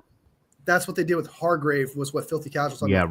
Hargrave starts contracts so he can be released to another team, and it won't be a big cap hit. Exactly. He still gets his money. I feel like that's the same thing is what you're saying they should do with Debo in the same aspect, restructure it so that way you can get rid of him, and it could be accumulated over time and not just at once. Because I think we would save $20 million, but there still would have been a huge dead cap for the years to come. Yep. It's $28 million, but you lose $31 million, so you're still losing money regardless. Yeah, Debo's not going to give up money. Like, he wouldn't do that. As long as you guarantee him like he's going to get this money through over time, I'm sure he'd be like, okay, sure, whatever. Let me go sign somewhere else. And I think that's what he would want, especially if the team didn't want him anymore. I think he would want his guaranteed money and go play somewhere else if the team didn't want him. So I agree that he would sign on the dotted line in that case. But I do agree he's the number one person that has to go. He's a burden to the team. He's a burden to Brock Purdy. He's a burden to the scheme because Kyle Shanahan wants to give him the ball because he's one of the highest paid players. He's best friends with him. Yep. He's too much of a burden all over the place. And I appreciate what Debo did for us in the past. But I've been a big Debo fan in the past. Yeah, I mean, I have a signed helmet by him. But I mean, I think he was a great addition to the team when he was healthy and playing at his top level. But I think, unfortunately, the level that the type of player he is, and the way he plays, he's not built for longevity, and that's the problem. He's all those screens, all those jet sweeps. The way we used him, catch up to him. Yeah, the way we used him is caught up to him, and he just can't play at that same level. So it's just a product of the player. And also, he didn't take care of his body. Let's be honest. He didn't exactly take care of his body after he got paid. Let's be real. I'm not trying to fat shame. I can't say anything about that, so I'm not gonna say anything. He didn't look like he took care of his body. I'm just gonna say that. I don't know. I haven't seen the dude with his shirt off, so I can't say anything about that. So, we could get rid of Bell. I mean, Brendo. I mean, we could probably keep him as a backup, maybe McKivitz, but as a backup, yeah. But I mean, maybe best case. Not making the starter is important. Yeah, I agree with that. Like, keep him as a backup, swing tackle. You could get rid of Burford, Barch. I mean, Barch. Really scrap the depth because the depth is just not it. Yeah, I mean, Jair Brown. Obviously, Campbell. Jair Brown? Yeah, I think we could get rid of him. Oh, no, not Brown. I'm sorry. I didn't have him on my list. I was going to say, dude. No. Fouls. Probably we can get rid of Campbell. I was like, Brown, dude, that's terrible, dude. You just got his ass. He's having a sophomore slump. No, man. Yeah, not Jair Brown. Graham. Yeah, he's a practice squad guy, I think, isn't he? Yeah. He got called up? I think so. I think he got called up, yeah. So let's slow down for a little bit. So we just talked about Debo and how we all agree. I feel like it's a consensus. He's the guy that has to go, no matter how he got to make it happen. He cannot be on this team next year. Well, he'll be on this team next year. He'll be on this team next year. I agree with that too. They'll have to use him. So yeah, and Debo, hopefully, and there's another thing before we'll jump off the Debo thing, go to the Hargrave thing because that's the other big one that we should talk about. Debo has, if you actually go look at his years, he has a good year, bad year, good year, bad year, good year, bad year. He has this trend. And I'm not saying it's going to happen, but next year that the trend is that he's supposed to have a good year next year. So maybe he has some self-reflection, realized that drop was a pretty big deal, and realized, oh shit, I actually do suck. And so he has to maybe he's going to go to this next season a lot better. That's what you can hang your hat on. But I do agree, like Poggy said, he's going to be on this team next year. I'm certain of it. I would count on it almost. And we're going to have to live with that. But hopefully Pearsall, Cowing, and IU can all come back and shove him down the depth chart and just use him on jet sweeps and screens, even though he sucks at it now. So let's move on to the Hargrave thing. I think that's gonna be hard to get out of too, but we obviously, with what Filthy Casual said, we're gonna be able. We extended him, fixed that contract, and we'll be able to get out of it next year. Yeah. So, and I don't think he lived up to the hype at any point. Like, he was not everything he did with the Eagles, he did nothing for this team. He played good, but he didn't play good enough for the contract and the expectations that we had for him. And I don't even know why. I understand that he's a good pass rusher, but if you're going to pay a D tackle that money, that's one thing that was confusing. If you're going to pay a D tackle that money, he better do both. He needs to be able to be a run stopper and a pass rusher. Yeah. But he was only one of those. And I never understood that. Like, you're so desperate to get this one pass rusher guy. Why? Stopping the run was one of our problems then. I don't get it. It was, it really bothers me that we paid Hargrave at the time. I didn't like it at the time. I'm glad that we're able to move on from him, and I'm glad that it's going to be cost effective to get rid of him. So, what about Leonard Floyd? What is his? He's got some good stats, but they're quiet sacks. He's got 8 sacks on the year. But they're quiet. He's played better in the second half of the season, but not when we needed him the most. Like, he's got the quietest sacks in the world. Yeah, his cap hit would be 10.1. Well, if you do put in after June 1st, after June 1st cut, you save a lot more. Yeah. Let's see here. Juice would be. Hufunga. I wonder if Hufunga would be. Hufunga is a free agent. Yeah, I wonder if we're going to end up re-signing him or not. Let's come back to Juice real quick. Just to talk about him. I do like Juice. Legend. I love the guy, but but he's old now. The scheme's changed. We can't be using him. We got running backs who can block, and we'd save like $5 million or something like that. $6 million. 6.1. Yeah. Yeah. So, and then we could use that. Yeah. So I do agree that we should totally cut Juice. I agree with that one. And what was the other one? There's Leonard Floyd. I think Leonard Floyd's got to go. He's old, and I don't think he's going to get any better from here. We'll save $10 million. Yeah. We'll save $10 million. So that's huge. Malik Collins, we just extended him this off season. Yeah. We have a 2-year contract, and I don't think we should cut him. I like him. I think he's actually good. For what he's getting paid, he's actually not that bad. Yeah, 8 quarterback hits. He's made some plays. Can't stop the run for shit, but yeah, okay. He's a good pass rusher. I've seen him destroy. He has 8 quarterback hits. How many sacks does he have? He's a D tackle. Like, what do you expect him to do? He's a D tackle. Stop the run.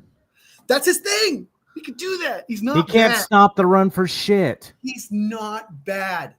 If you got a shit D tackle next to you and you got another shit DN next to you, you can only do so much, man. You can only do so much. What about your boy Matos? Matos, he's been a bit of a disappointment. I wouldn't give up on him. He had his injury. He's 27, so. What's that? He's 27. He's 27. He's young. I like his depth potential at the very least because he's been clutch this year. He's only been injured 6 games. Right? Yeah, 6 games. He was injured. He went on IR. He was playing hurt in the beginning of the season, went on IR, and then came back healthy. So I don't know when he came back, but when he came back healthy, that's when he's truly gets to be judged at that point. And I think he's made a couple clutch sacks, not just empty sacks, but clutch sacks when we needed them. So I actually still believe in Gross Matos, but if you wanted to get rid of him, I wouldn't hold it against you. But so Leonard Floyd, you said Malik Collins. I disagree with that, but yeah. George Odom. Yeah, he's got to go. He's getting older. It's time for him to disappear. Let's go back to the Hufunga thing. Do you think we should re-sign Hufunga? When he's been in there, he has been pretty impactful. But the problem is, I mean, if you can get him cheap, I would say yes. If you can get him cheap, then I think you can re-sign him. It's just how cheap can you get him, right? I think if you, like, I keep saying this, but get him at a discount, then yes.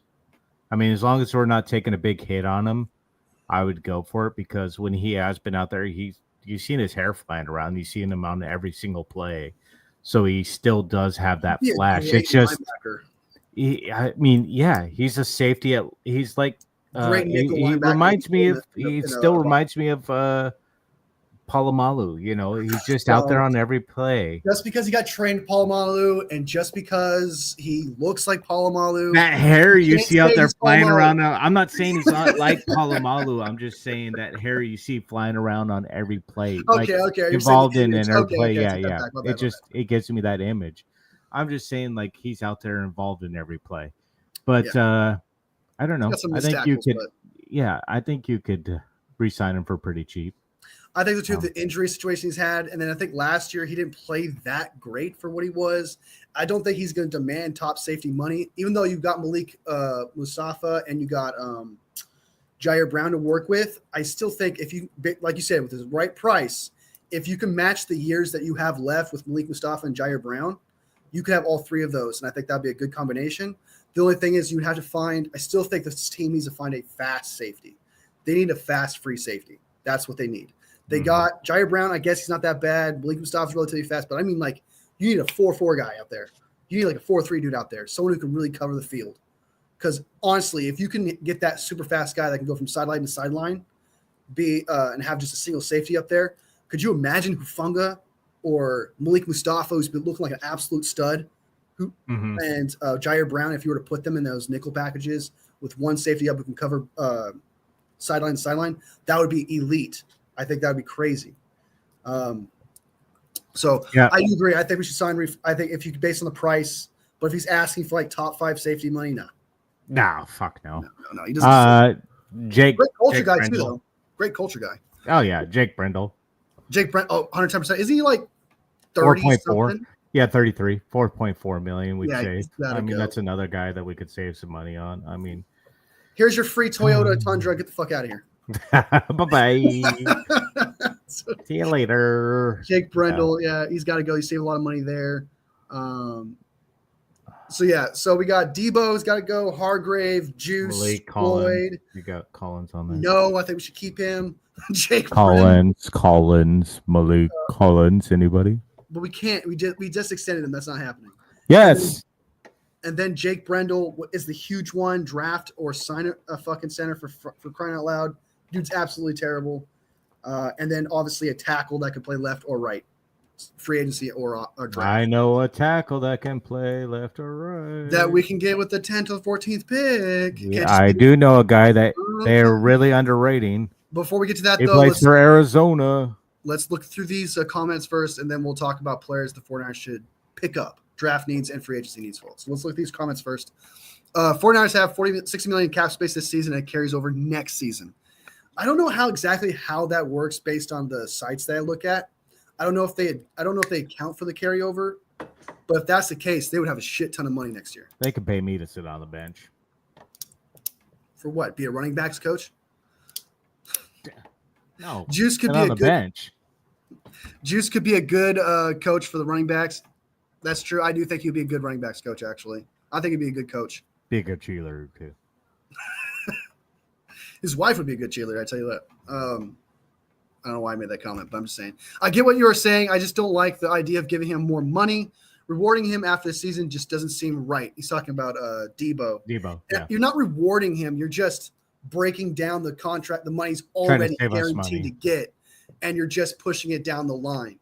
And you got to keep in mind that the cap gets bigger every single year. So that 10 million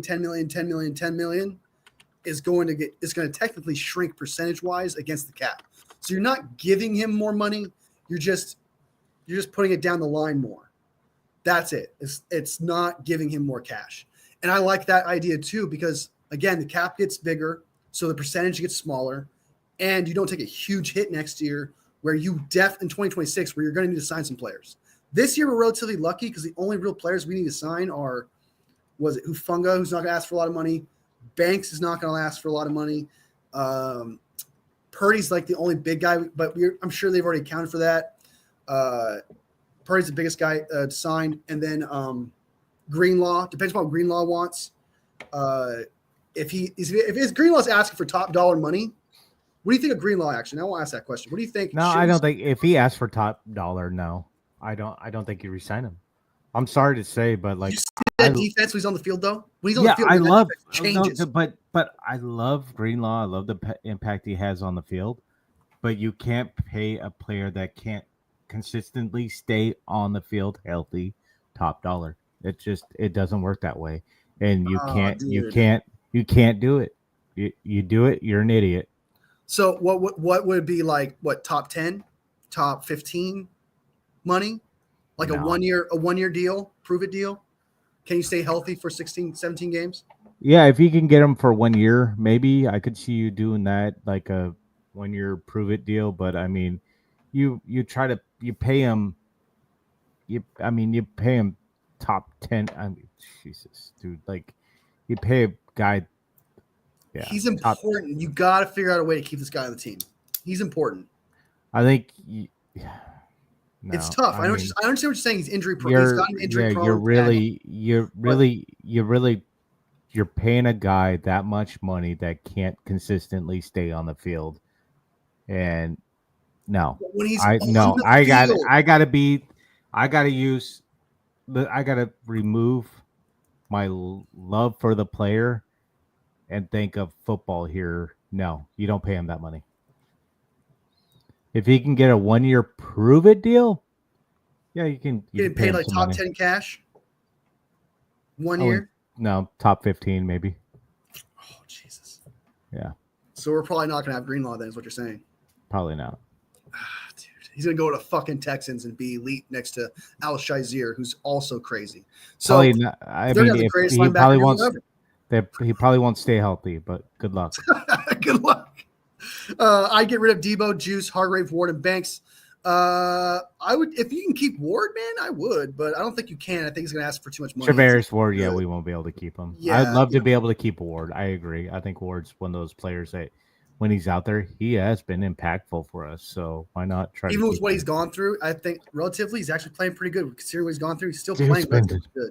Dude's been pretty shut down for us, and then he had kind of a drop off at the end of the season. But you got to understand that the injuries we've had on our team and the zero pressure we've had on quarterbacks, so you can't really judge a quarterback. He can't hold a guy there for 20 seconds on the field. Yeah, no, I mean, the guy can get open. open at some point because it's too hard to watch a guy that long. So If Ward is willing to take, he is 30. I think he turns 30 by the time he gets another contract. He turns 30, and around that time, that's when you take pay cuts. I know we're saying pay cut a lot, but that's the case here. The 49ers need to take players pay cuts, and I don't think some of these players deserve top dollar money. The only person that deserves top dollar money that I can say in my top of my head is Brock Purdy, and you disagree with me, but I think Greenlaw deserves the cash, but I'm just hoping he takes a discount, hopefully, fingers crossed. But outside of that, these players, I think, should take pay cuts, Ward being one of them. And if we can bring back Ward, another year of Lenore, and Green, he's going to go through a sophomore slump, so that might be bad, but he may not go through that. We'll see. But you got those three players, you're set at corner, and you don't even necessarily need to address it too much. You need to get depth, but that's not the same as it being a priority, like 6th or 7th priority on the depth chart. So you still need to get that third corner because Lenore could play inside and outside, so you got lucky there. But there is that one extra corner that you still need to get. But I don't think it's a high priority compared to O-line in the trenches right now. I can see CMC be a running backs coach someday. I can see it too. I can't see CMC giving up on football. He seems like a type of guy that needs to be around football all the time. Hargrave was a bad move for the 49ers to sign. They could have signed someone. I agree. I agree. I don't know why they did that. They did it because he had a stellar season before that. They did that because he was impactful for the Eagles. And he tore us up in that game. He beat the hell out of us. And for some reason, there's something you do notice that Kyle likes players that he's firsthand saw on the field. Like when he sees a player firsthand on the field, he likes to be like, okay, I need to pick that guy up for free agency. Yeah, he's just the type of person he does. Starby, they can't extend him and not play him, but yeah, I mean, we all know that a lot of those are performance based, so they're gonna end up having to play him. Yeah, they're talking about. I know it's sarcasm, but yeah. They're gonna play Debo. Kyle likes Debo. They're friends. That's the bad part of mixing friendship with business, man. It's just how it is. He's a player's coach. He's a player's coach, and like I've said before in other shows, once you're in a tier with Kyle Shanahan, you're forever in that tier, and you'll always get priority. It's just how it is, except for Kittle. Kittle is just a blocking tight end with some catching ability, apparently. Like, he needs to get more targets, dude. Giving CMC that contract. He's getting old. Can running backs in this draft? Yeah, but I don't know if they knew about his injury when they extended him. I think it just caught him off guard. I don't think if they knew about that injury that they were just extended him like that. I don't see that.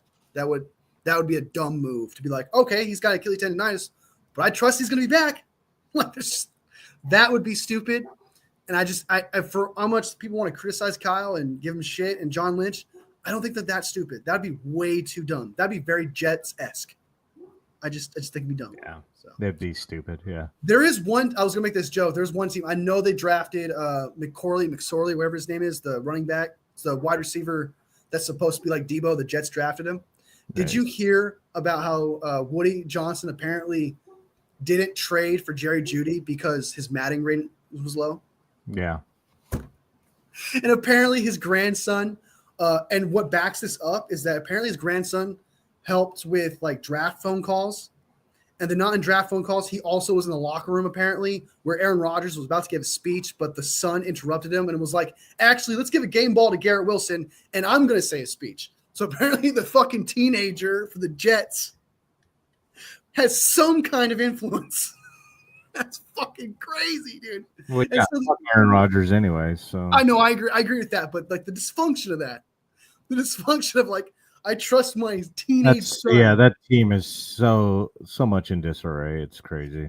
I would not want to go there. I don't care how much money you give me, man. I'm not winning. There's no point. I'm going there, right? Mistake in giving suicide contract. Debo and Juice could end up on the Dolphins. Go right ahead, man. I honestly, I don't know if you go to the Dolphins. I guess he could. It depends if Mike McDaniel is able to keep his job. I heard he's on the hot seat and he might not be there anymore. But he's a great offensive mind. But yeah, I don't know about head coach wise. Yeah, they got fast players. They like fast players over there, and Debo doesn't got that. So I don't see that actually. Now that I think about it, but it's possible. Maybe Dallas. Dallas would pick him up because they like that kind of shit. I don't know about Juice. I don't know if Juice may end up just retiring. So he's at that age where he's got to face the facts. You know? Yeah, he's in that position too, running back wise. Fullback, not a lot of teams run a fullback. So Debo and Tyreek could be dangerous combo on Miami. Debo's washed, man. I just don't think it's I don't think it would. Maybe if you told me last year, the year before that, sure. But this year, man, he's just not the guy. I don't think it would do anything. Debo is very pedestrian now. I don't think it would change anything. Because another thing, I guess you can also be like, okay, well, people still need to pay attention to him because he's supposed to be like this threat. And so people will pay attention to him. But I don't even think they respect him that way anymore. I don't think they look at him like that because they don't use a number one corner on him. They don't use him as priority on defense to stop him anymore because he can no longer break a tackle. He can no longer break the expectations where like you expect him to be like, okay, he's only got 5 yards here. He's only going to get 5 yards, if not less. Before you expected 5 yards, he would get 10, 15, touchdown. Now he doesn't do that anymore. Spidey G's in the house. 2-5 in one-score games this season. That's been a story of the season. Mm-hmm. Yep. It's been bad. That the Rams loss and the Cardinals loss is detrimental to this season. Those two games were pretty bad.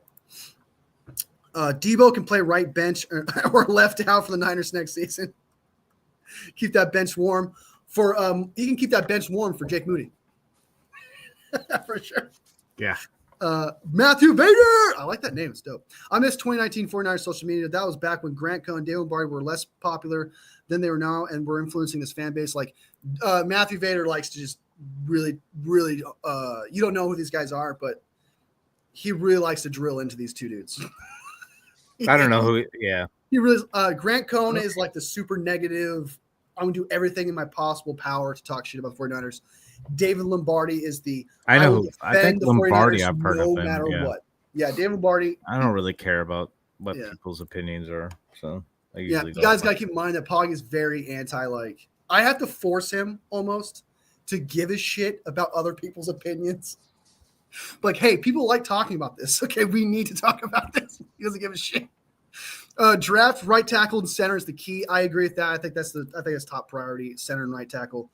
Someone said corner. I think that was Juan said we should get corner and D tackle with first and second round picks. I disagree with that.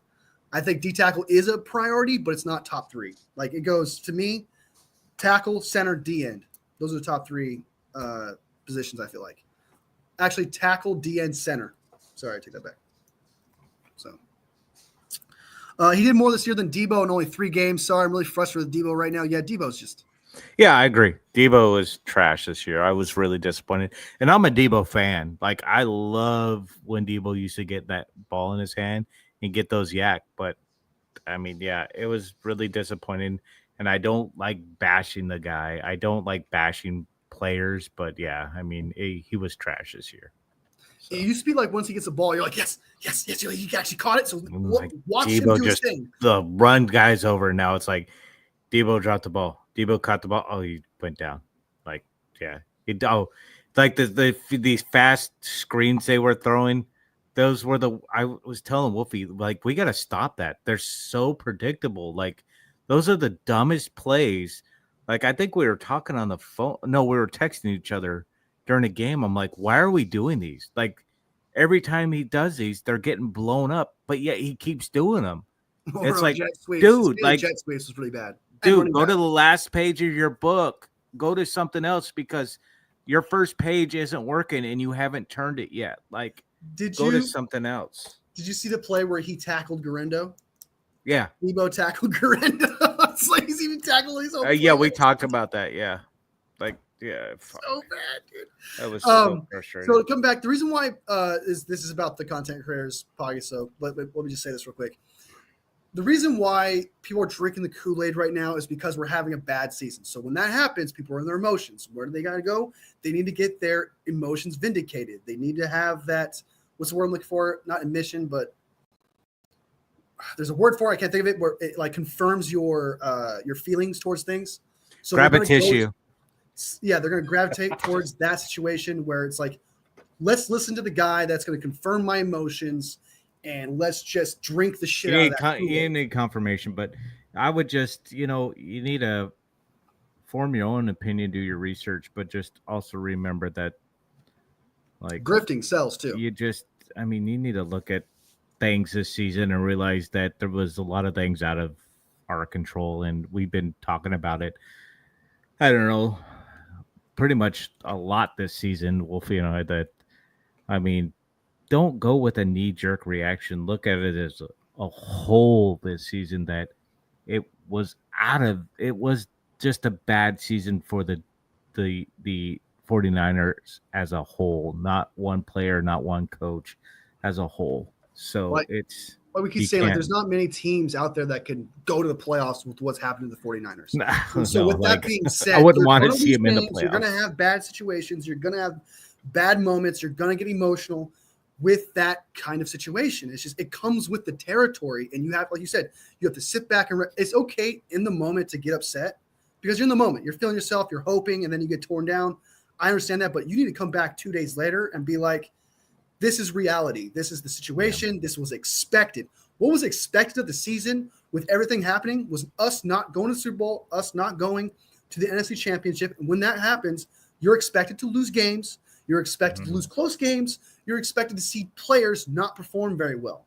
Those things were expected. And now people are they're clinging to that, and they're trying to like feed, like, okay, oh, look, I told you this guy was bad. Oh, it's like, yeah, the house is on fire. They can't find the fire extinguisher. Just relax. Like, yeah, just relax. Things are going to be fine. The ship's going to correct itself. Like the Earth's going to start rotating again. Like, just take a deep breath, man. Like, football's outside of your control. I mean, like, it's something that we're not making decisions on, right? Like, there's not one player. I'm going to tell you, there's not one player in the NFL that could fix this team right now, the way things are going. So I don't think Andy Reid or Patrick Mahomes would be placing them right now. I don't think it would work. And it's like we're saying, it's the organization as a whole that's this season has impacted. It's not, it's just everything has gone wrong for this organization as a whole, not just one player has, had a bad season. It's like, no, everything's affected everybody this whole season. It's like everything has affected every player, every everything this season has been bad, and you could point fingers at here, there. Injuries, You holdouts, could just personal tragedies, yeah, I days of mean rest was the worst of any team I in the mean, NFL. The Madden curse, the and 17 people underdogs. I can keep and going. people just want to point the finger at one or two people, and it's like, no, step back and look at it as a whole and realize that, okay, what Wolfie just said, we had all these things. It's understandable. Now I know why this happened. Now I know why our record is what it is. Now I know why we're not performing like we should. You know, it's you got to do what It's reasonable, and for some you reason, people are saying like it's not reasonable for this to happen. It's like, what do you mean? Look at everything. Look at Yeah. all the accumulation of everything that's happened to this team. It was predictable, and if they were to do anything good this season, it's a blessing. It's something to appreciate, and it's just, yeah, like you said, like you cannot take these negative remarks and say it's just this one guy, and that's why we're losing. So see, this guy is failing, so this is his product. Brock Purdy's not playing up to par like he was last year, so this is his product, even though the rest of his team is not putting up is also injured, and everything I put up, lack of rest, etc., holdouts, whatever you want to make it be. It's going to hold back the rest of the team. It's going to hold back the coaching staff. It's going to hold back the players. It's going to hold back the scheme, because everyone knows that football is a game of momentum. You need momentum. You need to build that establishment with players. And if players constantly get hurt, if players are constantly holding out, if players have personal tragedies where they can't be there anymore, it's hard to build that consistency in any shape or form, to where you cannot blame one player for that. It's hard. It's very hard to win a game when you don't have momentum and you don't have any kind of consistency in any way. It's just mind blowing. Imagine that locker room's atmosphere too, when one of your players, when your close friend's child dies or something. You know what I mean? Like there's just so many things that impacts that locker room too. So I mean, there's just a lot of things going on in the background that we don't understand and we don't see. Also, so I mean, it's just, we have to look at it this way. Let's start looking at, okay, what can we do to move on next season? What are we going to do next season? It's like, no, we're not going to get rid of Purdy because we know the season's not his fault. We're not going to get rid of Shanahan because we know the season wasn't his fault. We know Debo played like shit this season. The ball hit him in the hands a few times. He underperformed, he did, I'm a Debo fan too, but he played like shit this season. I mean, I will say that. And but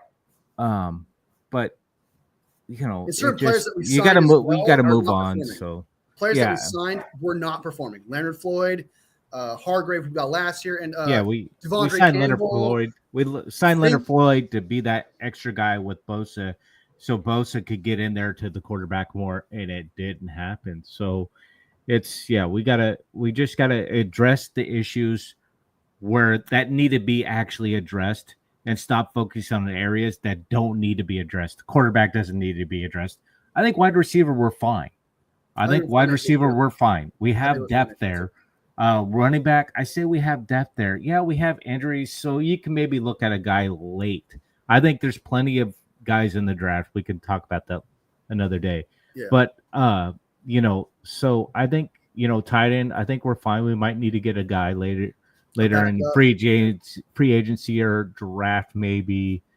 But yeah, our biggest needs O-line and D-line, and maybe we try to approach that, and those players weren't good. Yeah. So I think the draft is deep on O-line and D-line this year. So there's some really good players coming out of there. And so I'm pretty excited to see what we do. I have a prediction on what we should do, but I don't think they'll do it. We'll save that for probably Sunday when we really deep dive into the draft prospects, and I'll do a little bit of research too. And but quickly, let's get through some of these comments, and then we'll go ahead and bounce out here and see what they got to say. I only watched David for his contract breakdowns. I agree. I think David's very good. I like the fact that he brings percentages. I like the fact that he brings a spreadsheet. I like that he brings things that you can collectively put like yourself. Like you don't have to agree with him, but he's giving you stats and facts about the team, which I appreciate. And you are right. He brings absolutely nothing. Like it's just an opinion for his. So I agree with that. Wolfie, Brad, and Guy in that order. Woo! Woo! Let's go, baby. And don't forget Poggy. It's a Wolfie and Poggy show. I agree, Karen. Eric Shun. Sorry, a little late on the comment here. He said this 25 minutes ago. Yeah. Grant is entertaining, though. I disagree. Grant is like Jerry Springer, the content creators. Check out Terradome. He's got great breakdowns of his games. Yeah, I got to check him out. I actually got it written down here. Yeah, I go Brad, Wolfie, Guy, mainly because I'm able to access more of Brad's lives, and I'm not always able to watch Wolfie's, but I like the content. Hey, man, it doesn't matter, man. The fact that you put me up there, that I'm honored, bro. I'm honored, seriously. That I'm not a very small content creator. I appreciate every kind of praise I get, man. Thank you so much. I just try my best, and I appreciate you. Jesse, Rob, and Ryan are quite the haters. Don't understand their level of Brock hate. It's because of they were obsessed with Trey Lance, and they were disappointed by Trey Lance. And Brock Purdy took that job from them, and they can't be wrong. And some people just don't like being wrong, and they have to stand their ground. But I don't have a problem with Jesse, Rob, and Ryan. I don't have a problem with them because I think they actually truly believe it, and I don't think they're grifting compared to the other guy who shall not be named. Sterling is also great. Rombo is great. We'll get through all these guys. Rombo's a different level. He's OG. Madonna Kid wants to run her own 49ers Eagles channel. Hey, do it, man. Do it. Just put yourself out there. As long as you love doing it, you love talking 49ers, do it, man. It's awesome. Like, honestly, I went into this not like I did not know what to expect. Didn't think I was going to get anywhere. But thanks to you guys, man, it's been an awesome experience. I highly recommend it. It's great. It's great stuff to do. Definitely recommend doing it. Tough to see Jufes go. I agree. Like he is a staple to this Kyle Shanahan era. I'd let him see him retire as a Niner. I'll just say that. Yeah, it's time for him to move on. And not only is it time for him to move on, it's time for the 49ers to, like we said, reinvent themselves and get away from that Debo, Kyle Juszczyk type offense. That it needs to go. So. But it's sad. It is sad. It's going to be sad when he goes. Rombo's a good guy, but he's usually callers make my brain hurt. That's what happens, man. We got callers. We got different personalities and stuff. You know? I smoke a massive amount of weed to listen. You can join Wolfie there. Oh, man. I believe not. I haven't smoked since November 31st or the 1st of December. It's been a while. Nice job, buddy. Proud of you. Just saying. Thank you. So my strange Rams fan in the chat on Rombo. I know there's a lot of I guess sometimes I get Rams fans in here. As long as you treat, I don't care if you're another team, you're a little hater, just don't get personal. You know, don't be annoying. Haters are welcome. Who cares? Yeah. You're welcome. You're welcome. Should keep Dre. We saw what happened when we got hurt in the Super Bowl. Dre fires up that defense. I agree that he's that he does do that, and that's why I want him back. But Poggy thinks he's injury prone. It's not worth putting that. I don't think he's worth top 10 money. No. If he wanted to take a 1-year deal and prove to himself, I think he should do that. Coming off his Achilles tear, he altered the defense. We saw it against the Rams. He completely altered the defense. I think he's important. It is what I think. We obviously disagree. Poggy thinks we should move on from him. I think we should keep him. But we'll see. We'll see what the 49ers think. I think they could afford it based on just because there's not many players that we need to sign, and Brock Purdy's like really the only major guy we need to sign, and I feel like they've already accumulated for that. Niners quit on their teammates. Hey, he was a rental. All right, he was a rental and wasn't our first choice. Okay, and he sucked. All right, he was never part of this. He was never part of this culture. And if anything, if there's anything positive comes out of this season, the culture of this team proved itself that it's strong. Because after that, Devondre Campbell quit. A lot of players could have took that opportunity to jump on that train. They could have quit themselves and say, "Hey, let's just quit for the rest of the season and let's just tank. Let's do our thing." No, after that season, they said, "This is not us. We're gonna try for the rest of these last 3 games. I don't give a fuck." They went out there and said, "This is the culture and this is who we are." They went out there and they said that, "Hey, we're not this guy. Who this guy was? He was always a distraction, always a problem, and never was our first choice. He was a rental." Who also was a problem in Green Bay. So never had I understand that you're just being a hater. I get that happens. But just to seriously answer that question, the 49ers culture after that, and I was down after that. I was pretty beat up. But after I saw the press conference and what they had to say, it got me back up. I was like, oh shit, this team's not gonna quit. Why should I? Why should I be down on this culture if these players aren't be down on this culture? They're fucking there. I'm not. So like, why would I jump on that train? That's right, buddy. So there was an opportunity for the Niners to be that, everyone's quitting on Kyle. That didn't happen. They actually fought back and said, no, we're doing this. And I'm super proud of this team. Super proud to be called a 49ers fan. We should do a Wolfie mock draft and have everyone in the chat put up what the 49ers should draft for each round so Wolfie can decide if it's a good choice to draft in his mock draft on here. Well, I guess that we can do a mock draft at some point. Yeah. What do you think? I like that. Yeah? I like that idea. Yeah. Yeah, we do that. What up, Eric? Eric in the house. Top dollar money as a $60 million for Purdy. Do you think he's worth 60? We talked about this before, but Yeah, I think he's worth. Yeah, I think he's top 10. Yeah, I think he deserves that money, especially since like next year with Josh Allen performing the way he is, he's going to get an extension and probably a pay raise from whatever he's getting now. Josh Allen's the MVP, yeah.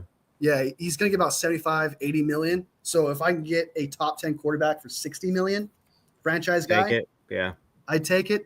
But they would have to, and I hope Lenore is a sign of things to come. And I hope that was something that the 49ers learned from this season. Lenore's looked fucking great for us. Lenore looks amazing, and they signed him immediately. They didn't wait until offseason. They got done. They learned from the Ayuk situation. They learned from the Trent situation. It was like, we need to sign these players immediately.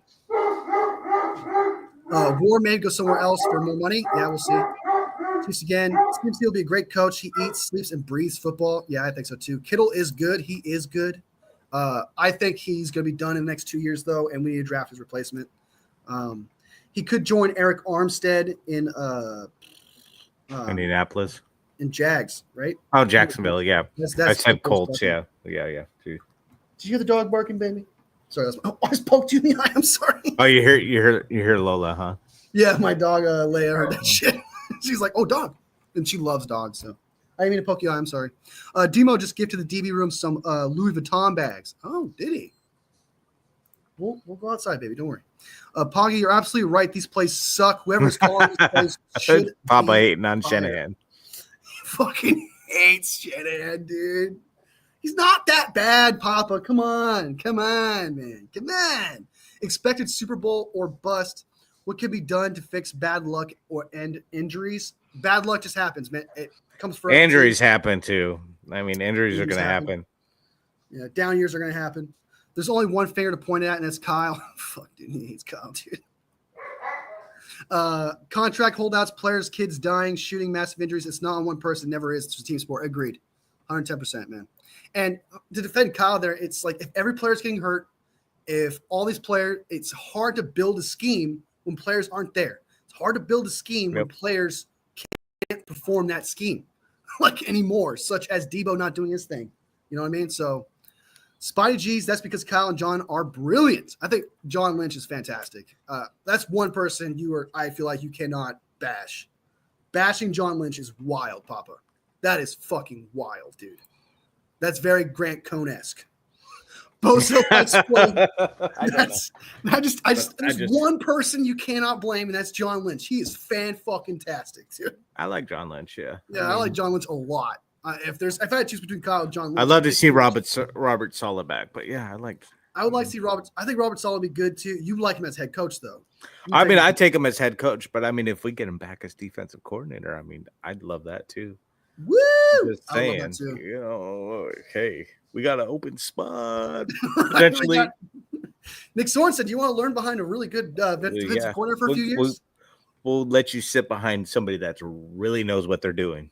Right? Not learn from Brandon Staley, who's fucking garbage. He puts idiot. Safeties on a fucking Justin Jefferson's wild. Don't expect the first pick to be O-line, or I'm going to come away with beer and fill it with tears. Don't expect – do you mean it should be first round pick? Should be O-line? Should be not, first. Our first pick should be O-line. It's really deep. I think I know what you mean by that. Yeah, it should be O-line, 110%. It needs to be O-line, especially with the pick being what it is. What, pick 10 to 15, 14? Yeah, I think we're predicted at 14th right now. Yeah, definitely. Non-Niner fans hate David Lombardi. My Lions friend told me that the Super Bowl he celebrated the Niners losing because he hates David Lombardi. And he also said, fuck Brock Purdy. Sounds about right. He did beat the Lions. It's because of They him. hate the Niners because we beat them, even though they beat themselves technically in that game. Yeah, they, like that's what's going to happen with the Lions in the playoffs. I think Dan They're gonna Campbell beat is just going to themselves. keep. he's Even gonna- though I want them to win. I want them to win too. It's so weird. It's like they hate us, but we're like, go Lions. Yeah, I mean, 50 years. Come on, guys. Get your shit It's going together. to matter if they win a Super Bowl. It's going to matter how they handle winning a Super Bowl. That's what's going to matter because the Eagles couldn't. I went for the Eagles, and when they won, dude, they were obnoxious like a motherfucker. And so I had enough of Eagles fans after that. They could not handle winning a Super Bowl. They literally ate horse shit after winning a Super Bowl. I'm not even kidding. So can the Lions handle winning a Super Bowl? We'll see. But as of right now, I'm definitely going for the Lions. I believe in them. Yeah, They can't get past Brock being the last pick in the draft. Yeah, it's draftism. Draftism is a real thing. Like Sam Darnold was the third overall pick. Shitty for 7 years. Suddenly is good with everything around him, with an elite head coach. He's a god. He's the guy. We should trade him. It's Yeah, like, for him. Get out of here. It's crazy. Idiocracy. Matt Miyoko is great. His articles are great. We're going to say I didn't mean to cut you off. Nothing. Go ahead. Michael Tony can all be watching, smoking right now. Hey, nice. I like Matt and Jennifer too. Where does the name Wolfie come from? I've been called that my whole life. It's just a nickname I've always had. People just call me Wolfie. I've been called Wolfie. If you want to go a little French. I don't call him Wolfie, but yeah. He doesn't call me Wolfie, but I have always called him Poggy. I have for like ever since we've been a long time. We met on video game. I can't remember. I keep thinking we met on what was the game I keep thinking we met on? But Halo? Did we meet on Halo? I think we met on was it NHL? hockey? Yeah, it might have been hockey. I don't know. I think I was a goalie and you were a defenseman. That's right. I was a goalie, you were a defenseman. Yeah. Yeah, and that's how we met. I was like, dude, you're a 49ers fan? What? And then that's how that was a long time ago, yeah. Fucking long. We I go back to like 2019, 2018. Maybe longer. No, I think longer than that. Yeah, way longer than that. Yeah. No, that was a long time ago. Yeah. That was Xbox. No, I don't remember. We met on Xbox One. Not one. Yeah, one. 360? I don't remember. No, it wasn't. Okay, whatever was after that. Whatever's after that. Yeah. Purdy is getting a big bag. He deserves it. I agree. He deserves it all. I'd take Mahomes, Lamar, Burrow, Herbert, Stafford, Stroud, Goff, and J. Love over Purdy. So he's in top 10 for me. At least he's top 10. I respect that. But I'm taking him over Love. Fuck Love. I'd take him over Goff. Yeah. It depends what Stroud is. Is it this Stroud or last year's Stroud? If it's last year's Stroud, I would take that over Purdy. I'd still take him over CJ Stroud. I'm not a big CJ Stroud. Yeah, I'm not a big CJ. I don't think he's. I don't know. Even the rookie Stroud. You wouldn't. Rookie Stroud was great. He was great, but yeah, this yeah. Okay. I don't know. We'll see. We'll see. I guess. It's the TBD. Herbert, I would not take Herbert. He doesn't have the it factor. Yeah, definitely Herbert. That's a pretty good list. Baker's moving up too. I'm proud of Baker. I've always believed in Baker. I thought Baker was good. Fuck Baker Mayfield. He's terrible. He's got an attitude, sure, but he's an attitude. He's terrible. Team. Go away. John Lynch is just guilty by association for me, but I do take it back about John Lynch. He's actually awesome. He's an awesome player. He's done a great job as a GM. I agree. Lions are hurting with injuries now. It'll be fun to see them win. I know that's bad. They're injured. Yeah, such right a at the bad wrong time. Wrong time. That's probably why they're not going to go. Count on Campbell and that defense. I mean, what was it 40-something points? I wouldn't mind seeing it. Maybe Lions Bills.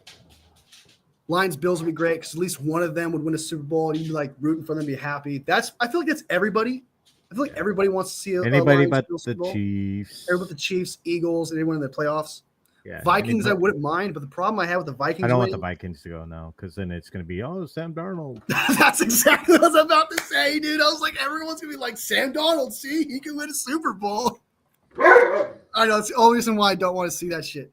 I watch David on YouTube for his lives. I just like David for his stats and stuff. Matt thinks Sorensen is staying another season. Should he? I think he's staying another season. I don't think Robert Saleh's coming back. I'd still rather bring in Saleh. Don't care. But if Saleh doesn't come in, though, you would keep him, right? Not try to find someone else? I don't know. Yeah, I mean, it seems like every season we're getting a new defensive coordinator. So, yeah, I don't know what you do at this point. Like, if He's shown flashes. Sources have shown flashes, man. He's actually shown some potential of being good. He has a rookie year. He's something to learn from. You know? I He don't had know. that great It's game so against hard the to Rams. say because they haven't had a healthy team.